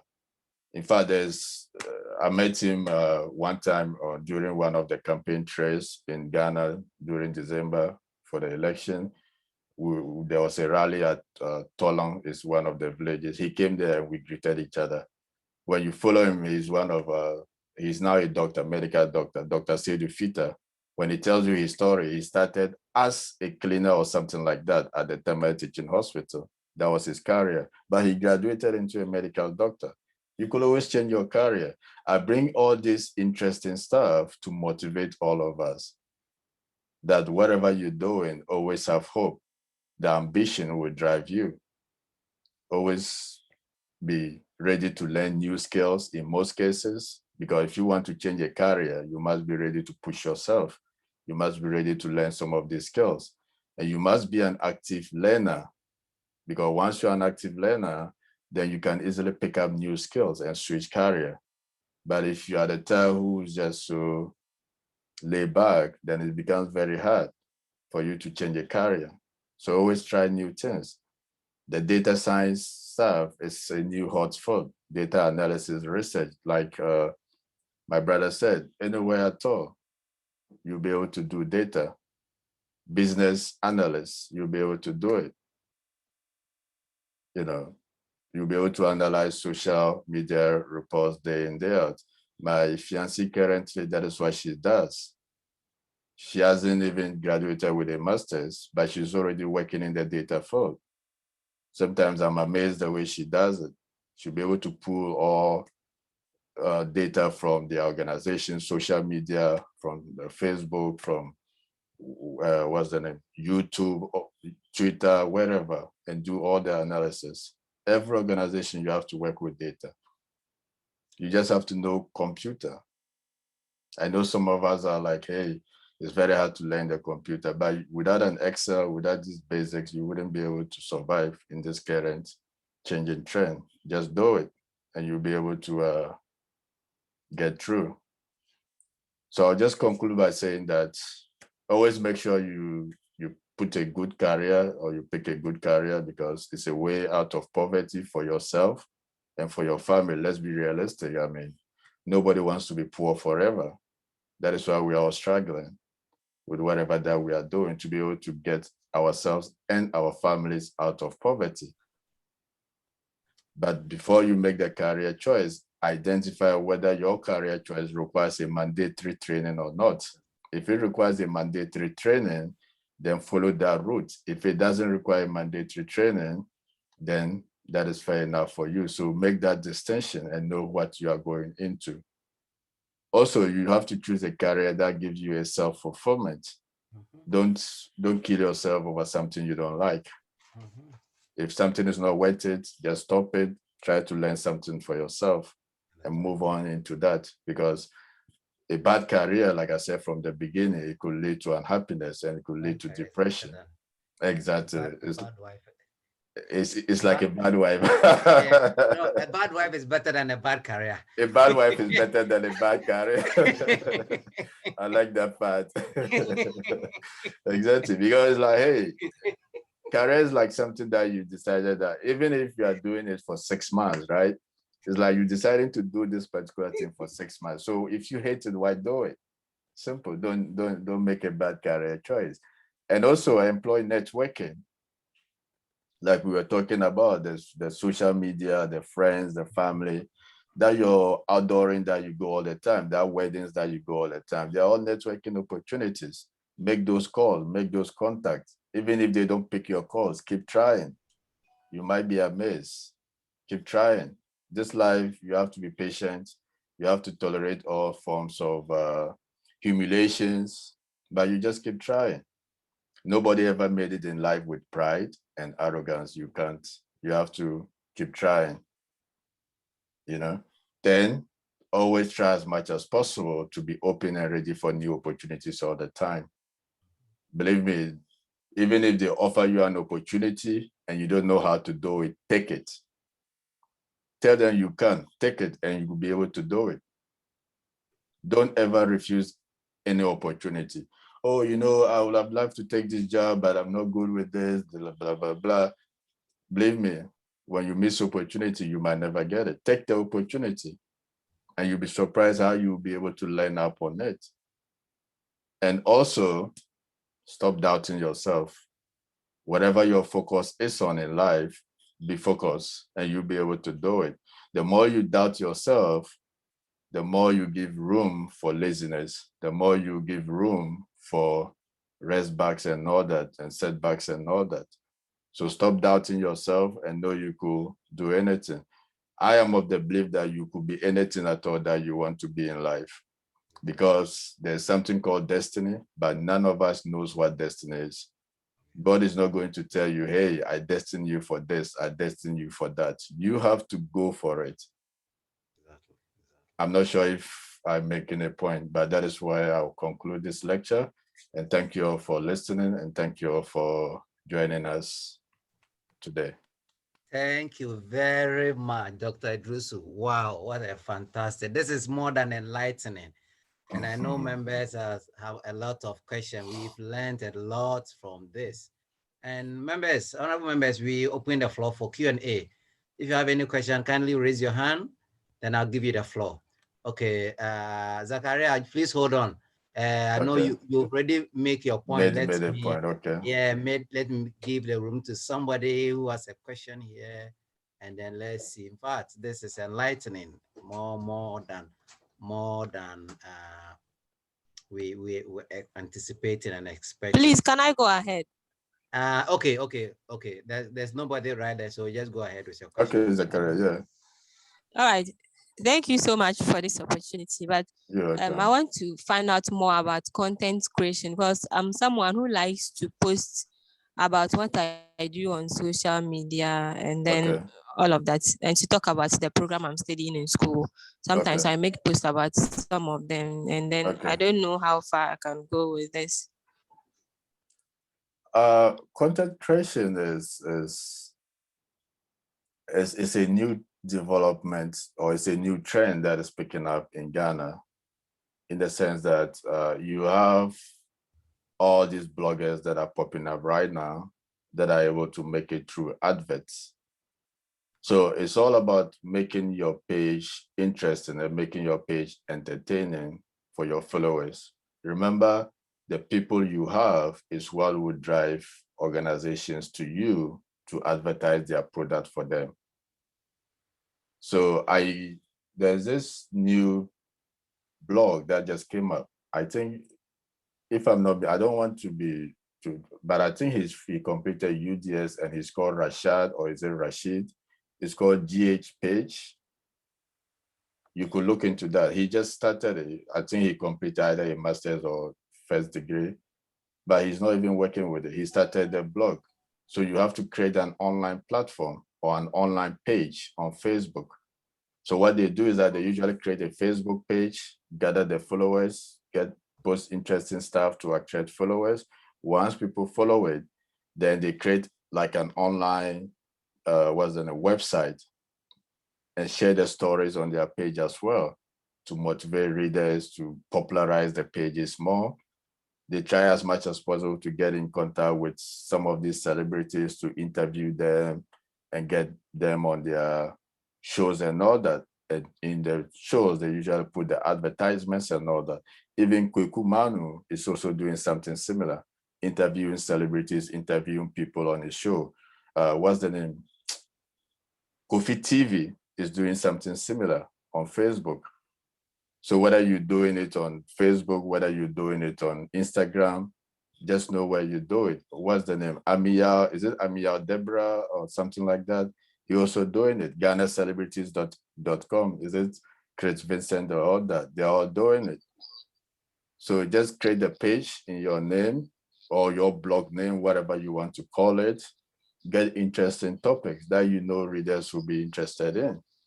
Build up the followers and reach out to organizations. They will advertise on your show, then you'll be able to make money through that. Thank you very much. The floor is still open. Anybody with a question, kindly, you can raise your hand and I'll give you the floor. We take some few questions and then we'll bring this program to. I think it's been very, very, very insightful, educative, more than we were even expecting.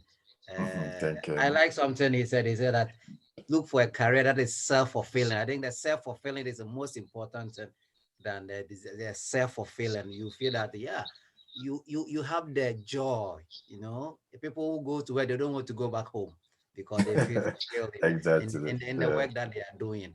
Thank you very much, Doctor, for such an Francis, I insight. have an input.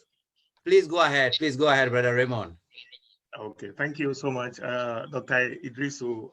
As welcome, Brother Francis said, it is a fantastic presentation of all standard, and we are blessed that God has given a personality like your tab for us this evening.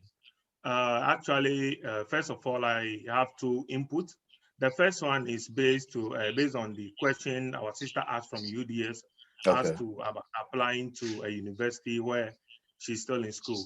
I currently am also facing the same challenge where I'm applying for a PhD. I saw an opportunity in Belgium where there is a PhD opportunity. But when I read the page, that is the page of the university, I realized that they stated categorically that students who are in their final years may apply, but they will have to provide their transcript at the end of July because the course is actually starting in September. So I think our sister has to read more about the requirements of the particular study she wants to go in for. I think that is one side of based on the requirements. Good. Yeah. The other one has to do with a little experience I had in Ghana as far as the job issues are concerned, because you do give a very vital information to us as to not rely solely on employers, but to employ ourselves. When I finished my HND, I already did my national service and I did my top up. Therefore, there was no need for national service. At that time, I applied to various institutions for a job, but none of them were calling me. So I had to find something for myself. At that time, most of my colleagues were still waiting for employers. But what I did was that because I did mechanical engineering where I specialize in automobile, I decided to take just a 3-month driving course, a training course at DVLA, just that I could be able to employ myself in the driving sector. So what I did was, after the driving training, I decided to just get a second-hand car and started training people on my own.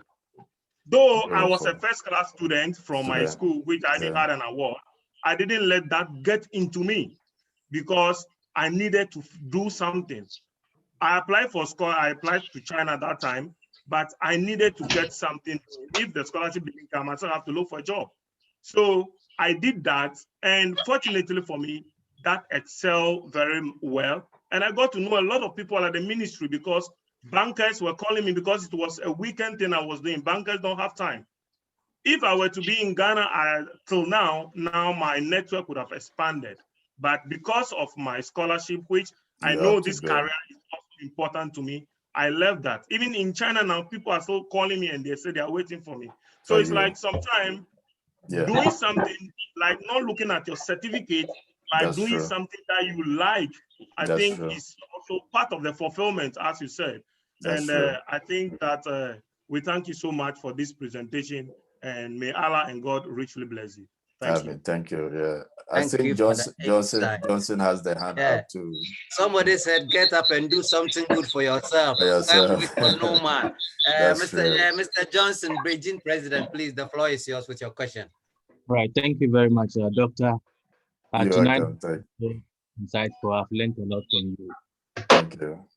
Going back home, there is a challenge that we are facing as a country, and it has to do with environmental or sanitation. And even the Ghana government could not even kind of solve that problem.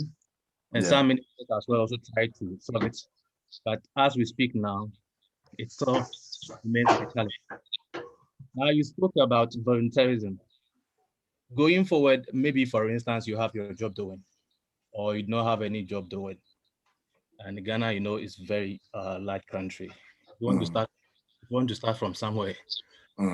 Volunteer, kind of helping some community or some societies where you want to do your best for the country. How do you start? For instance, maybe you alone can't also do it. You need some people to work with you. And we want to keep that challenge as a country. How do you go by it?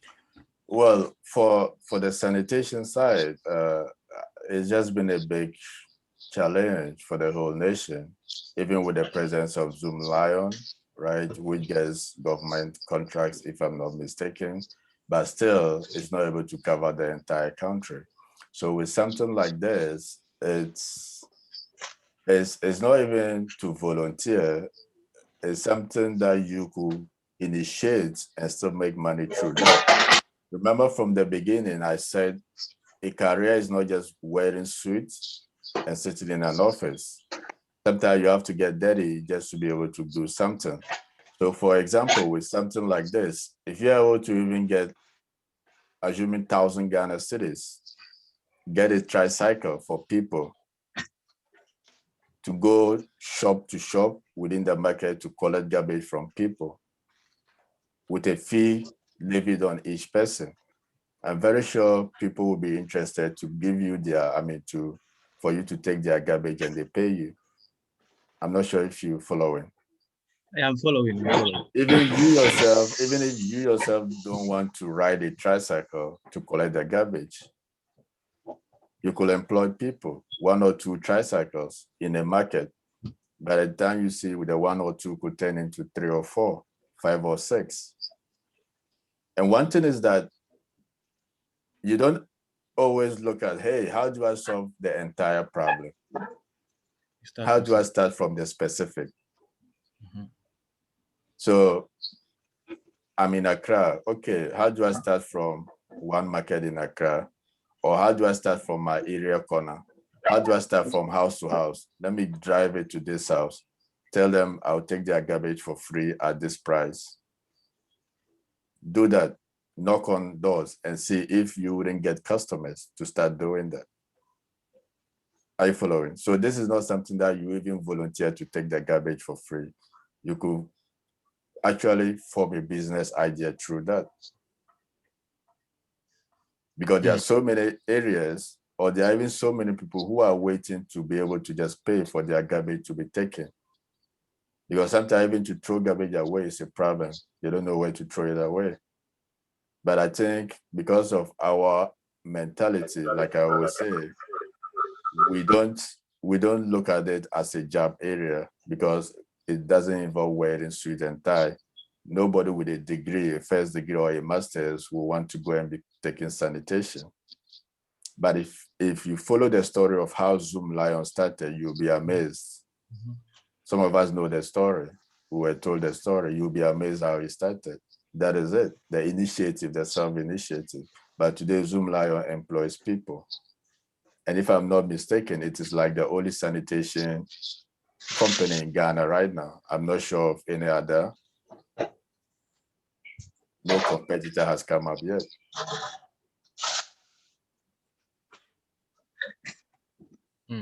Yeah. So that is how I would tackle it, or that is how I would look at it. There's another question from Mr. Dumako. Okay. Mr. Dumako, can you go ahead with your question, please? Okay, thank you very much. There is this very important thing that I would like to also add to what Doc had just mentioned. It has to do with attitudinal change. It also has to do with self-discipline. For you to build a very good career for yourself, there will be the need for you to go through some series of changes in terms of what you do. And you need to also align yourself to self-discipline, where you are able to deny yourself certain prestige, certain comfort in order to get to your destination. Because I've realized that in our country, one of the major problems has to do with attitudes, where people with a talent with abilities are stuck to certain attitudes, so neck deep into alcoholism, a lot of things. When these things, you put these things ahead of you, your targets, the period for you to achieve your target, your career target, are always deferred. So there's always the need for us to match these things. At each point in time, we need to weigh. At each point in time, we need to grow. We need to grow. And when I say growing here, it's not about the age, but the things that we do. We need to be living some of the things that we do along until such a time that we think that we are okay. Some of us started with some people with some kind of lifestyle, but along the line, we realized that no, we needed to move away. You move away from those group of friends and you stop certain attitudes. Then you stop those attitudes. You see that certain targets that you set for yourself will start coming. So I'm just adding that there's the need for one to have primarily self-discipline and also make sure that we're able to change certain attitudes, certain basic things we need to move ahead with from there. Thank you very much. Yeah, let me just add to what my brother said with regards to the attitude and our behavior. I remember when I started my We the People Matter movement. Before I started it, you know, I used to just think to myself a whole lot about Ghana and about so many stuff, right? Then the first idea that came to mind was the decentralization of parliament. You know, I came out with an idea. I was like, hey, maybe if it is possible for our parliamentarians to relocate to their constituencies and serve from the regional level, instead of all of them being in Accra. You know, I came out with that idea and I shared it to friends. Only God knows the number of insults that I received. And only God knows the number of demeaning comments that I received through that. But there was one particular person among my list of contacts, even from family members, I got some form of crazy replies. But that particular one person, Mr. Baba, he was in New York. He was the only person who believed in my idea. And he read it and gave me thumbs up. Believe me, nobody, if I'm not mistaken, except my fiancée, of course, who also believed in it, but none of my contacts actually believed in whatever I was doing. I'm bringing this point to emphasize the fact that sometimes when you are going into self-creativity, when you are taking an initiative, you will be met with setbacks from your own people, from your own network. From your own network, you'll be met with setbacks. But you don't have to look at that setbacks. Look at the people who have the belief in you, even if it is one person. In my instance, one person, with the exception of my fiancé, Mr. Baba, he was in New York. Days later, he contacted me. He's like, Doc, by that time, I haven't even finished my PhD. He's like, Sad, I have shared your thing to our Damascus platform where he had, you know, people on the page and all that, seniors or elderly people. He's like, he's receiving the comments and he wants me to go back and develop that particular short piece. I should elaborate more on the idea. I'm like, really? He said, yes, that I should send it to him. He was sending it back to that page. I'm like, okay. I sat down night after night, developed it into a full destiny, sent it back to him on WhatsApp. He forwarded it again to that page and gave me replies again. He's like, I don't know. He even told me, because along the line, he saw that I didn't even have the urge to pursue whatever I was putting up again. He's like, look, I know you've been receiving so many comments, you are demoralized, but hey, listen, this thing could work. He gave me that encouragement. He's like, you know what? I'm going to push this thing to Ghana. We'll find a way to push it to Ghana. I'm like, how do we do it? He's like, okay, let's create a, I should go and register as a columnist on, what's the name? Ghana Web, that he's been reading some opinions there. I'm like, well, I don't know if Ghana Web will be interested in such a story. He's like, let's just do it. Let's try. I'm like, okay. I created an account on Ghana Web as a columnist. I didn't even post the story yet because I was so resistant. I mean, like, I didn't even think it would make any news wave or it would be anything worthy of publishing. Then he contacted me again. He said, no, you haven't yet published the story. I'm like, well, I didn't do it.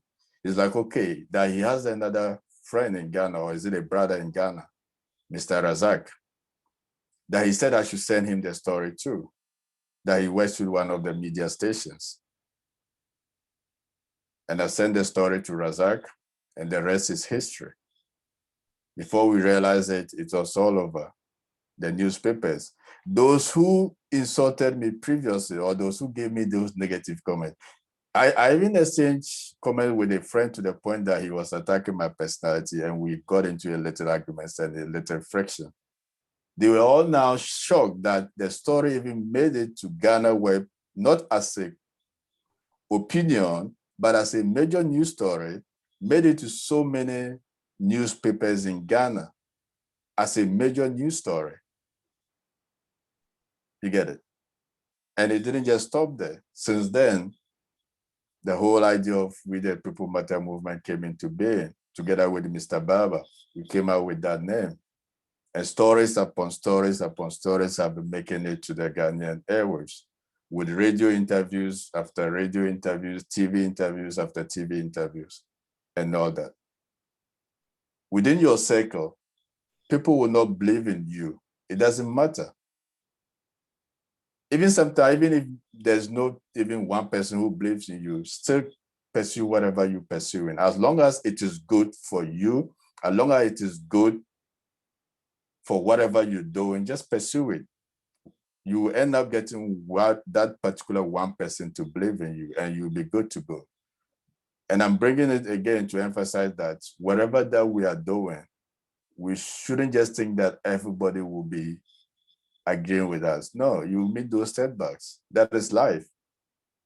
But don't let it change who you are. Don't let it demoralize you to go back into your cubicle. Keep pushing up, and you'll be amazed how far you could go with whatever little idea that you think it was. Thank you. Thank you very much, Dr. Idrisu, for that insight. I saw one last one. I think that was Khalid, Ibrahim Khalid. Yeah, Khalid, please go ahead with your question.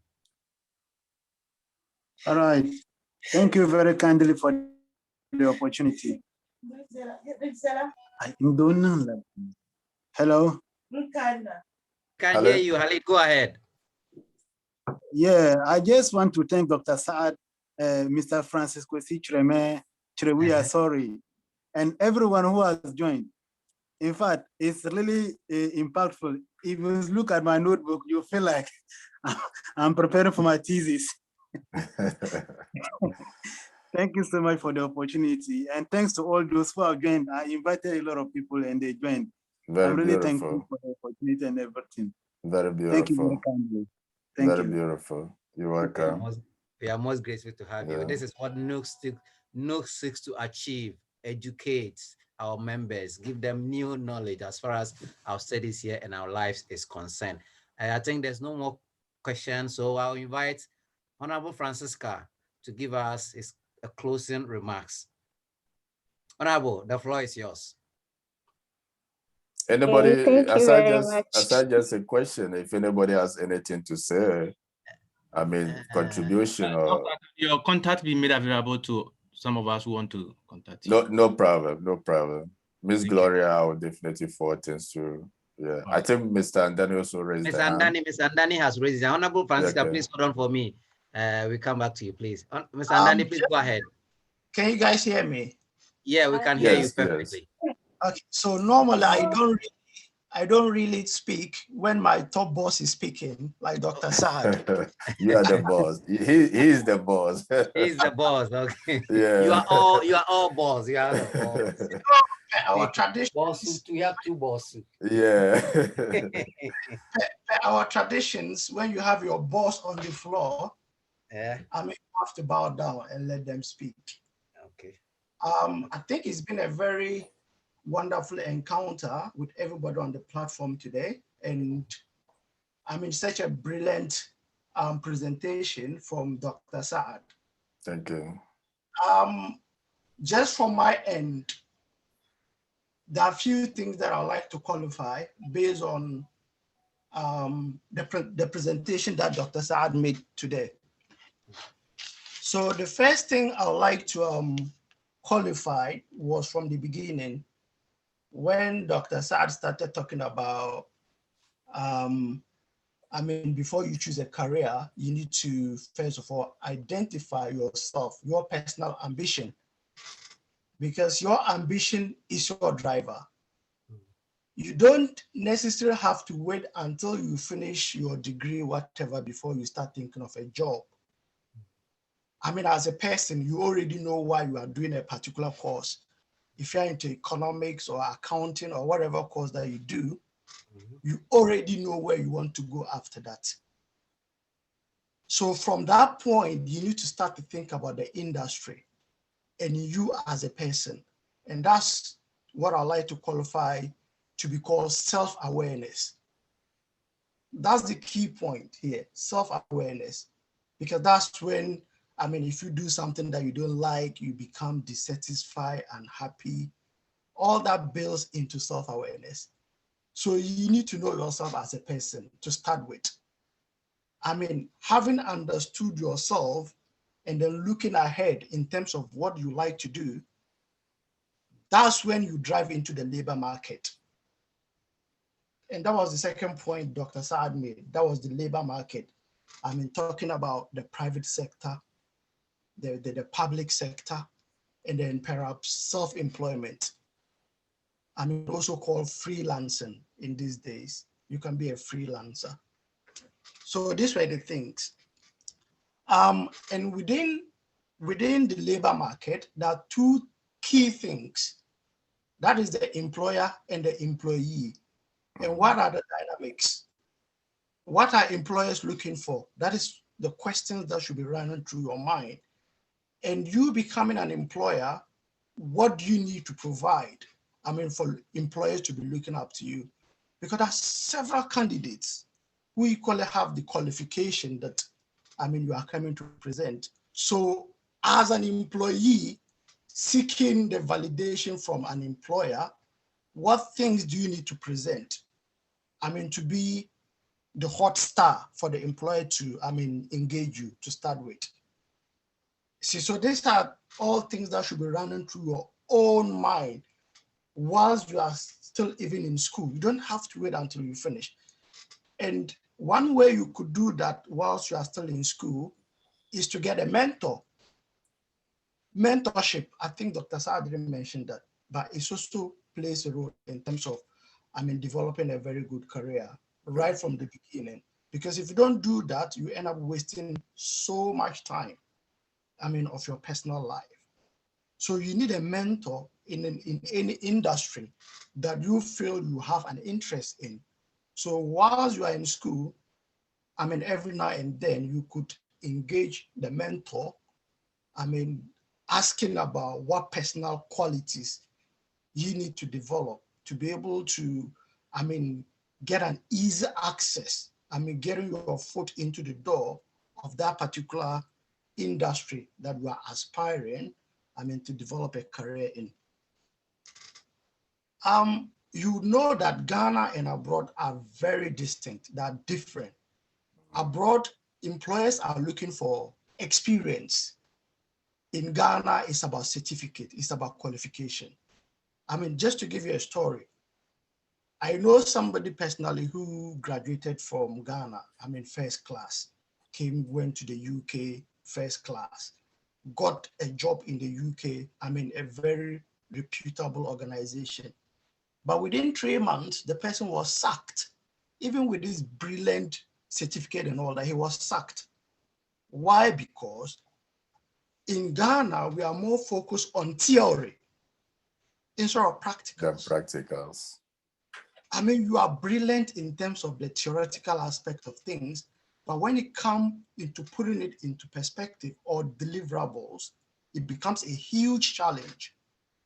So we need to think about how we can translate theory into practice, and that is called praxis. Theory into practice. That is one area we need to focus. If you have the theory in whatever level, employers might not look up to you. They want experience. What value can you add to our company?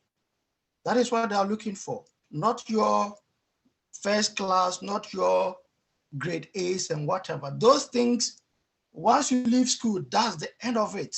You don't wear a tag around, I got A's and B's or first class. Nobody cares about that. No, it's just a grading system in school that, brainwash others to fold themselves back in terms of personal development. It's so wrong. We need to move away from the grading system of thinking, I got A, I got first class. It doesn't mean anything in most ways in the career development industry. It doesn't play any role.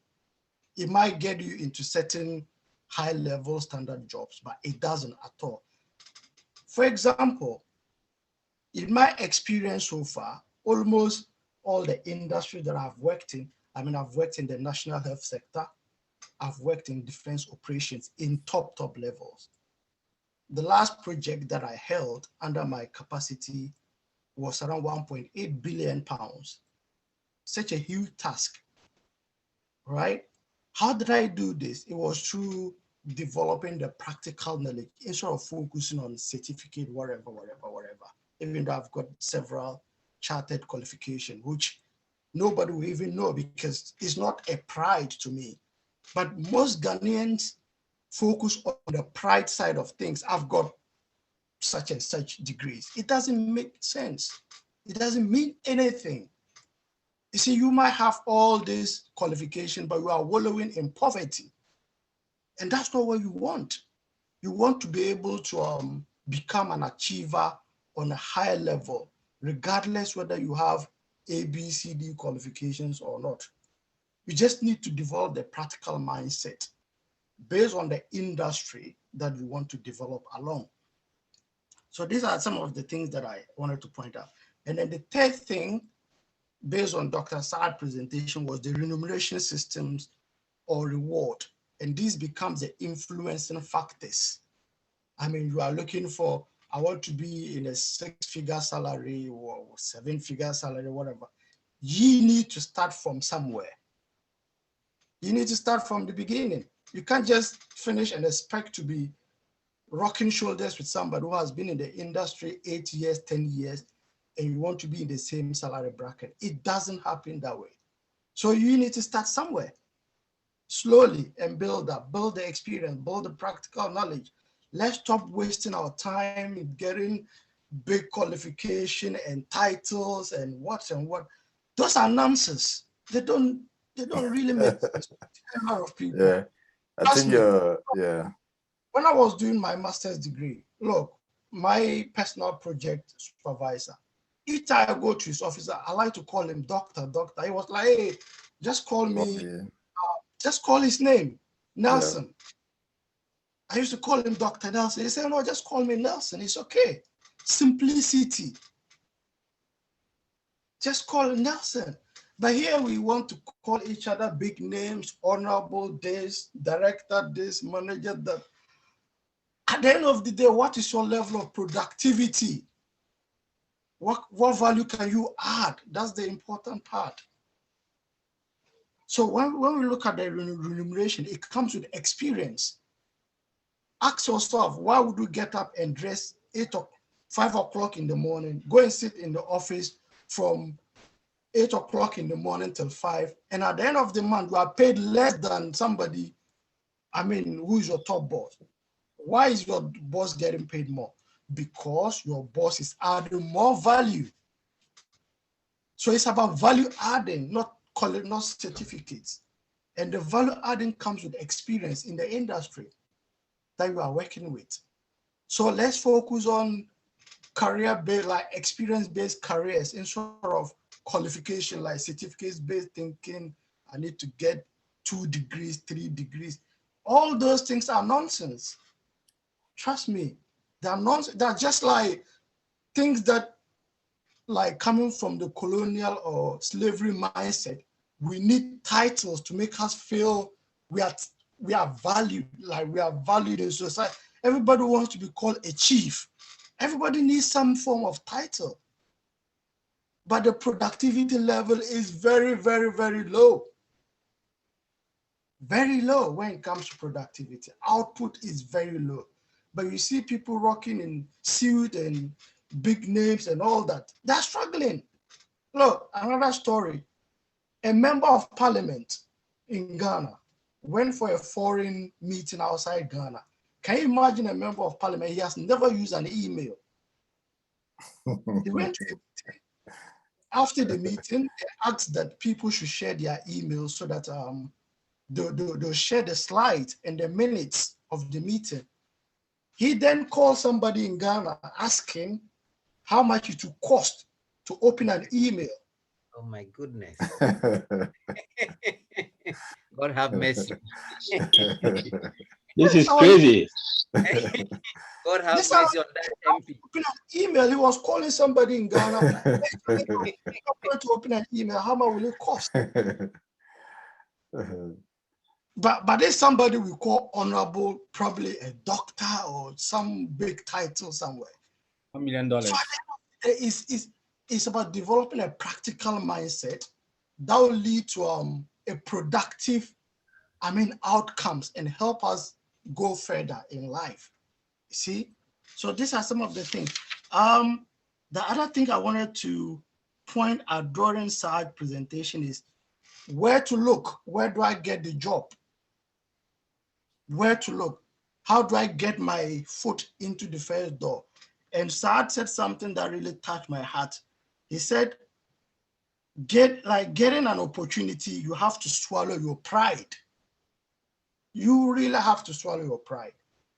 We have to forget about all the big qualifications. And look, my first job, after I had my first master's degree, I didn't even feel like I had a master's degree. I started as a cleaner just to get my foot in. And I did this. There was a time I met one guy in a library, like an old man. I used to meet this man in the library every time I go. And one day he interacted with me. He said, I've been meeting you in this library. What do you do? And that was after I finished school and I was just sending applications and all that. So I told him my background and he said, you know what, where do you want to work?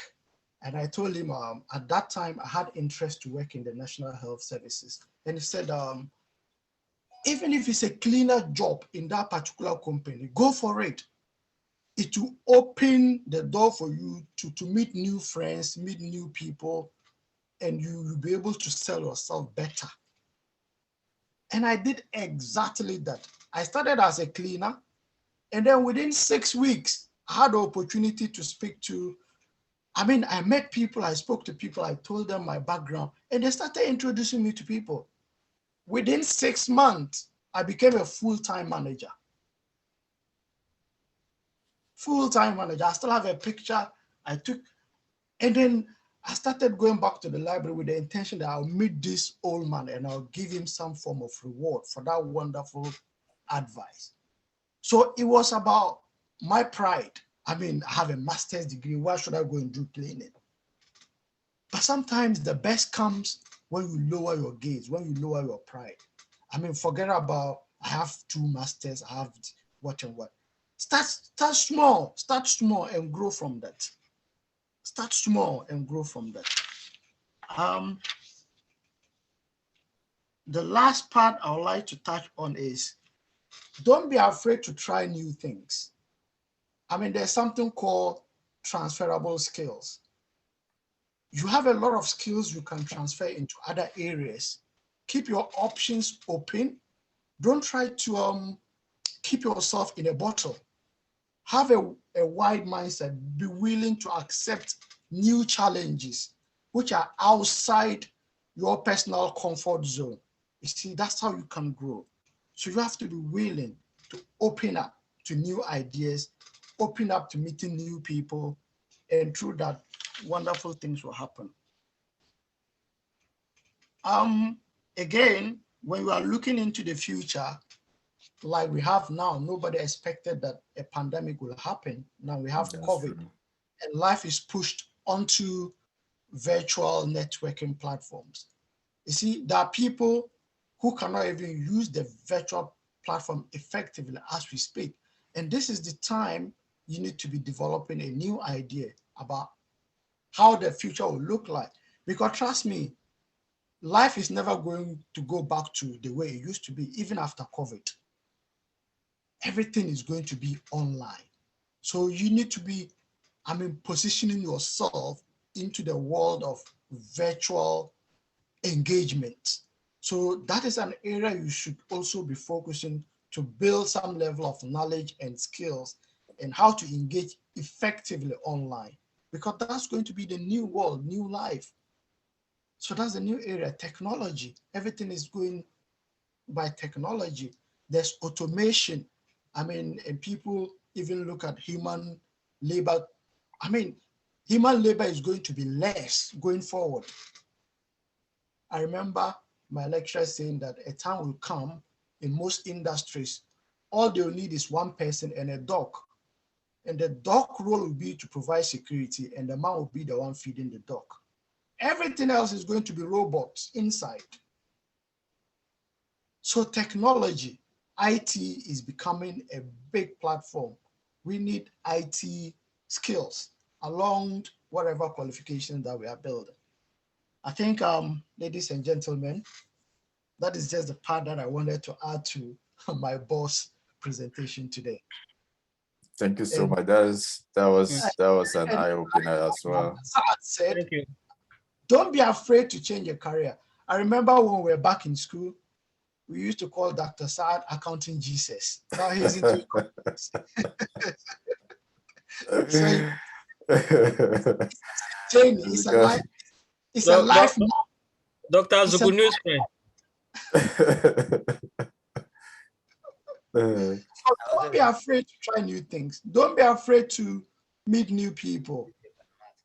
And it's through this, different things that you try, that you identify yourself, and that all calls back to self-awareness. You cannot achieve anything if you don't know yourself. That's true. Nobody can tell you, what food to eat when you wake up till you go to sleep. They're all your choices. You need to know yourself better than anybody. I cannot tell you do this, and then to make you a successful person. Can you imagine those who write books on how to become successful people? Some of them have look for money to publish it. It's crazy. So we need a practical mindset, and then we need to be,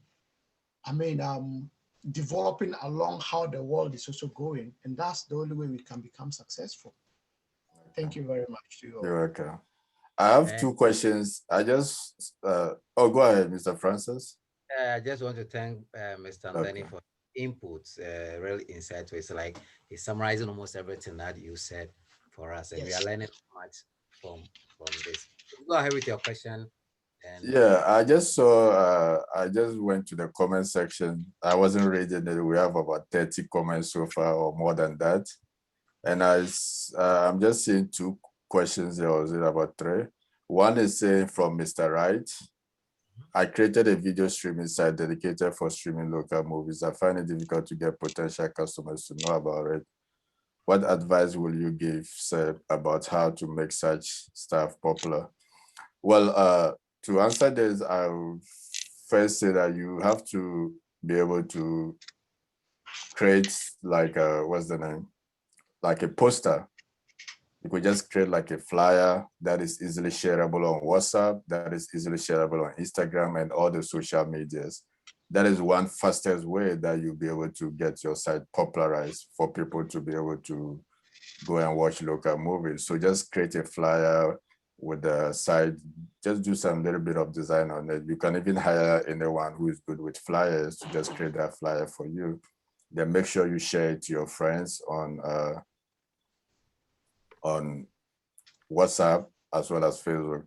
When it comes to sharing too, I remember, and Dennis right here, Uncle Majid, and some of my friends are here. when it comes to sharing on WhatsApp, I mean, they will tell you that I've bombarded them a lot with We the People Matter movement stuff, right? With the initial stage, to the point that even one of my cousins was like, dog, anytime I thought she's sitting down expecting some good news, and the WhatsApp rings and she goes to see it's about We the People Matter stuff. You don't be afraid to share. If they don't want to receive your message, let them block you. It doesn't matter. Once they are in your contact, share whatever you want to share to them. If they are tired, they will block you and leave. That's their business. It's not yours. Make sure you sell your ideas. They have chosen to be on your contact as your friends, whatever it is, share it to them. Even if they don't read, share it to them. One day, they will open and read your messages. You get it? So try and create that stuff. There's also another one. I mean, there are a lot of messages. I'm just going through the question. This one is asking about crypto. Great submission, though. Please, could you throw more light on cryptocurrency, stock trading, and forex trading? How viable are these areas? One thing about the equity market, let me just put it that way, is very risky with these areas. If you want to get into this area as a trader or as an investor, you have to decide which one you're going into. So if you want to go in as a trader, like a broker, then you might need to get a license in many instances. You can just go in and start working on that. Try to get a license. Then once you get a license, you become legally recognized as a broker or a trader to be able to do that particular work. But if you're going there as an investor, maybe you have some money, you want to invest in stocks and all this stuff, then I will advise that you get a broker, someone with knowledge in that area to guide you, because it's very risky area. If you are not careful, all your money will go to waste. So always make sure you rely on expert advice. Even sometimes when it comes to stock trading and all this stuff, expert advice may even fail you at certain instances, but it is still far better than not getting any expert advices at all. Those are the two questions that I've seen so far from the comment section. So I guess those are the only comments. Thank you very much, Dr. Idrisu, for an insightful presentation on career opportunities home and abroad. I know everybody have learned something new. Almost everybody, if you give them an opportunity, more questions will have come. But then we want to say thank you very much for having the time to be with us and sharing with this. That's an insightful forum. We are very thankful to have you with us. NUGS-CHINA will very be grateful to you for your time and your knowledge that we share with us. At this juncture, I think I will invite Sister Mavis. Sister Mavis, if you are there, please.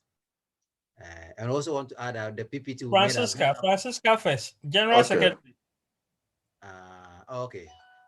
The PPT will be available. Yeah, I think someone was in a hurry and wanted to leave. The person I just see in the comment now. So I've sent the slide presentation to the comment section. Okay. So anyone at all will be able to just download it from the comment section. But I will also email it to Ms. Gloria after the presentation as well. Okay. Honorable Francisca, please give us a short closing remarks. Then our Sister Mavis will give us the closing prayer, and that will be done for today. Thank you very much for the opportunity. It has been an insightful and educative program, and it's of no surprise looking at the profile of our guest speaker. He has made justice to the topic, and I believe that those of us who had in mind there are no opportunities out there will have a change of mind. And one thing I would like to say about the things that our speaker shared is we, considering our personal interests and our ambitions when making our career choices. You know, when we are able to consider our personal interests, we'll be able to pass through the difficulties that our career comes with. And at the end of the day, we'll achieve our ambitions in life and we'll have a sense of self-fulfillment. So I will implore everyone here to deeply think about the things that our guest speaker shared and make an informed decision. Thank you very much, honorable members, and have a good night. Thank you so much again. Thank you so much, Honorable Mavis. We now invite Sister Mavis, if you are there, kindly give us the closing prayer for tonight. Please, I'm not giving the vote of thanks or a closing prayer. Oh, vote of thanks, please go ahead. Vote of thanks, Okay, sorry. thank you. Okay, so before you choose a career, you have to identify whether it requires a mandatory training or not from our distinguished speaker today. And also you have to stop doubting yourself, for you can never know until you try. So my name is Mavis. It's a great honor and it's a great honor and privilege to give a vote of thanks to all who have helped make this forum a resounding success. First of all, I'd like to thank God for today's program.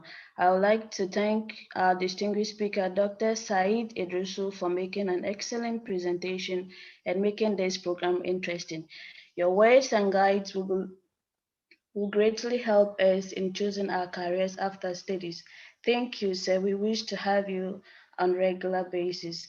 I'd like to express a profound gratitude to our national president, Mr. Collins Say, all national executive and various national committee members for organizing such a powerful program.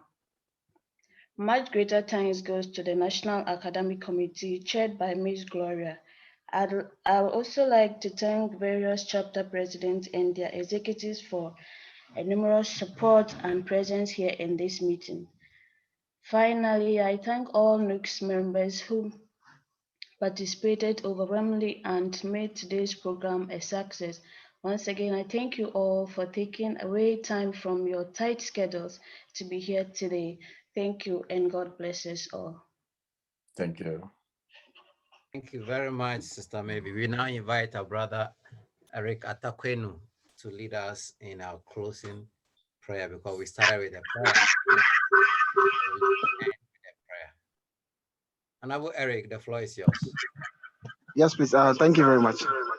Shall we pray? Father, Lord, we pray and thank you for this evening. Pray and thank you for your guidance and protection throughout this day. It's by your grace and mercy as we've been through these days successfully. We commit our speaker, Dr. Saad Idris, into thy care. So I pray that you will continue to answer with your wisdom and knowledge, so that wherever he stands to give such speeches, he will be able to deliver. Pray and commit all members to thy care. As you are living, we are not leaving your presence. Let your grace and mercy continue to be upon us. So at the end of everything, we shall be able to, you will guide us to our career destinations. This and other blessings we ask to your son Jesus Christ with thanksgiving. Amen. Amen. Amen. We want to thank everybody for coming.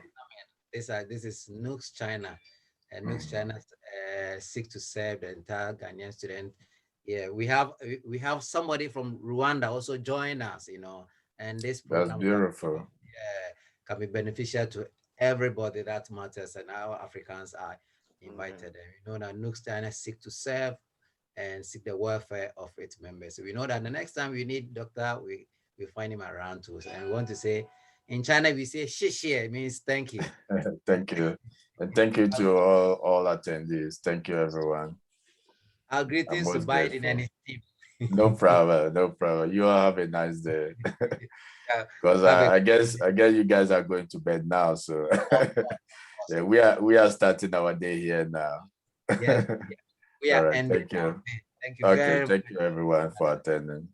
Honorable members, thank you very much for coming. And this has been very, very interesting program. May the Lord continue to bless all of us and be with us.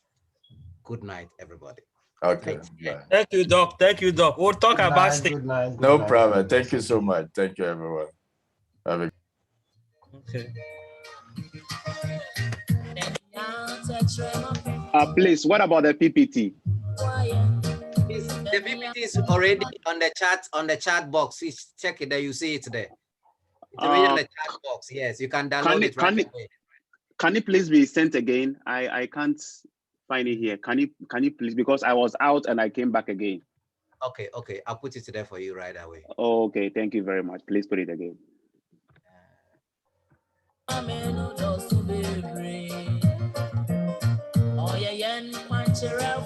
It's already okay.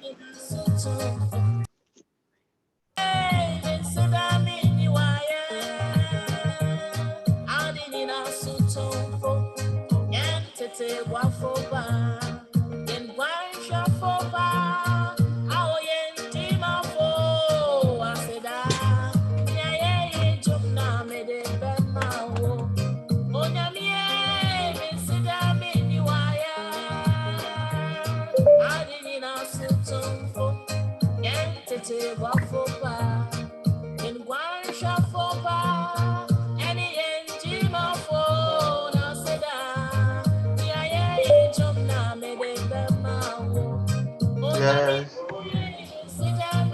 What was out to talk career now? What was out to talk career?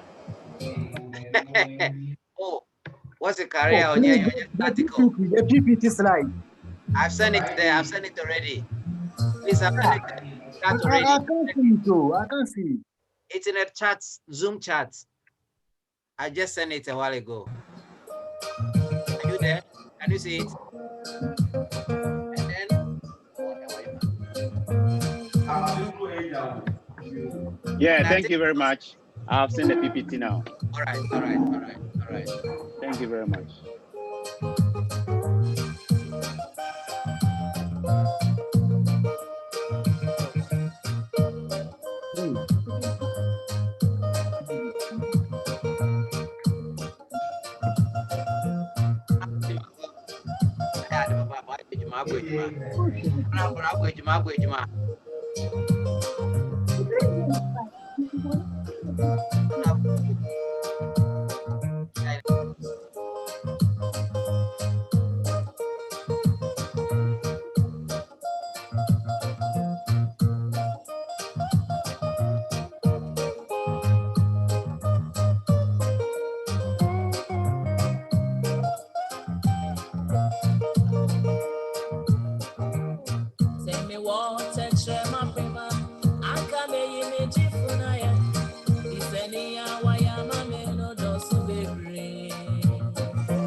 You wrote me off, but God called me in.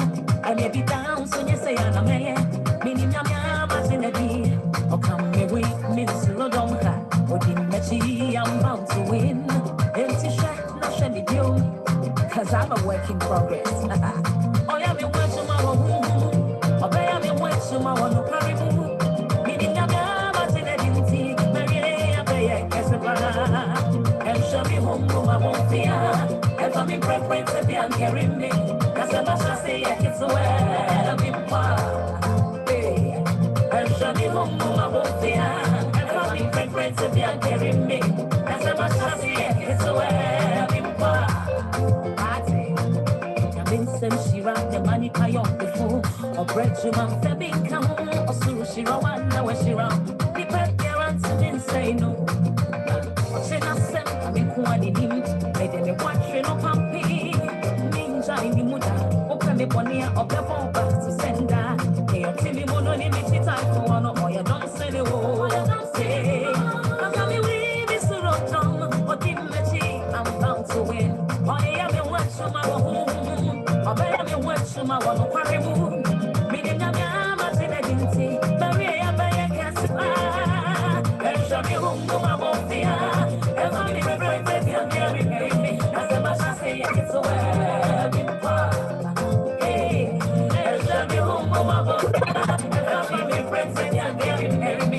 Cause though my beginnings might be little greater, God is in me.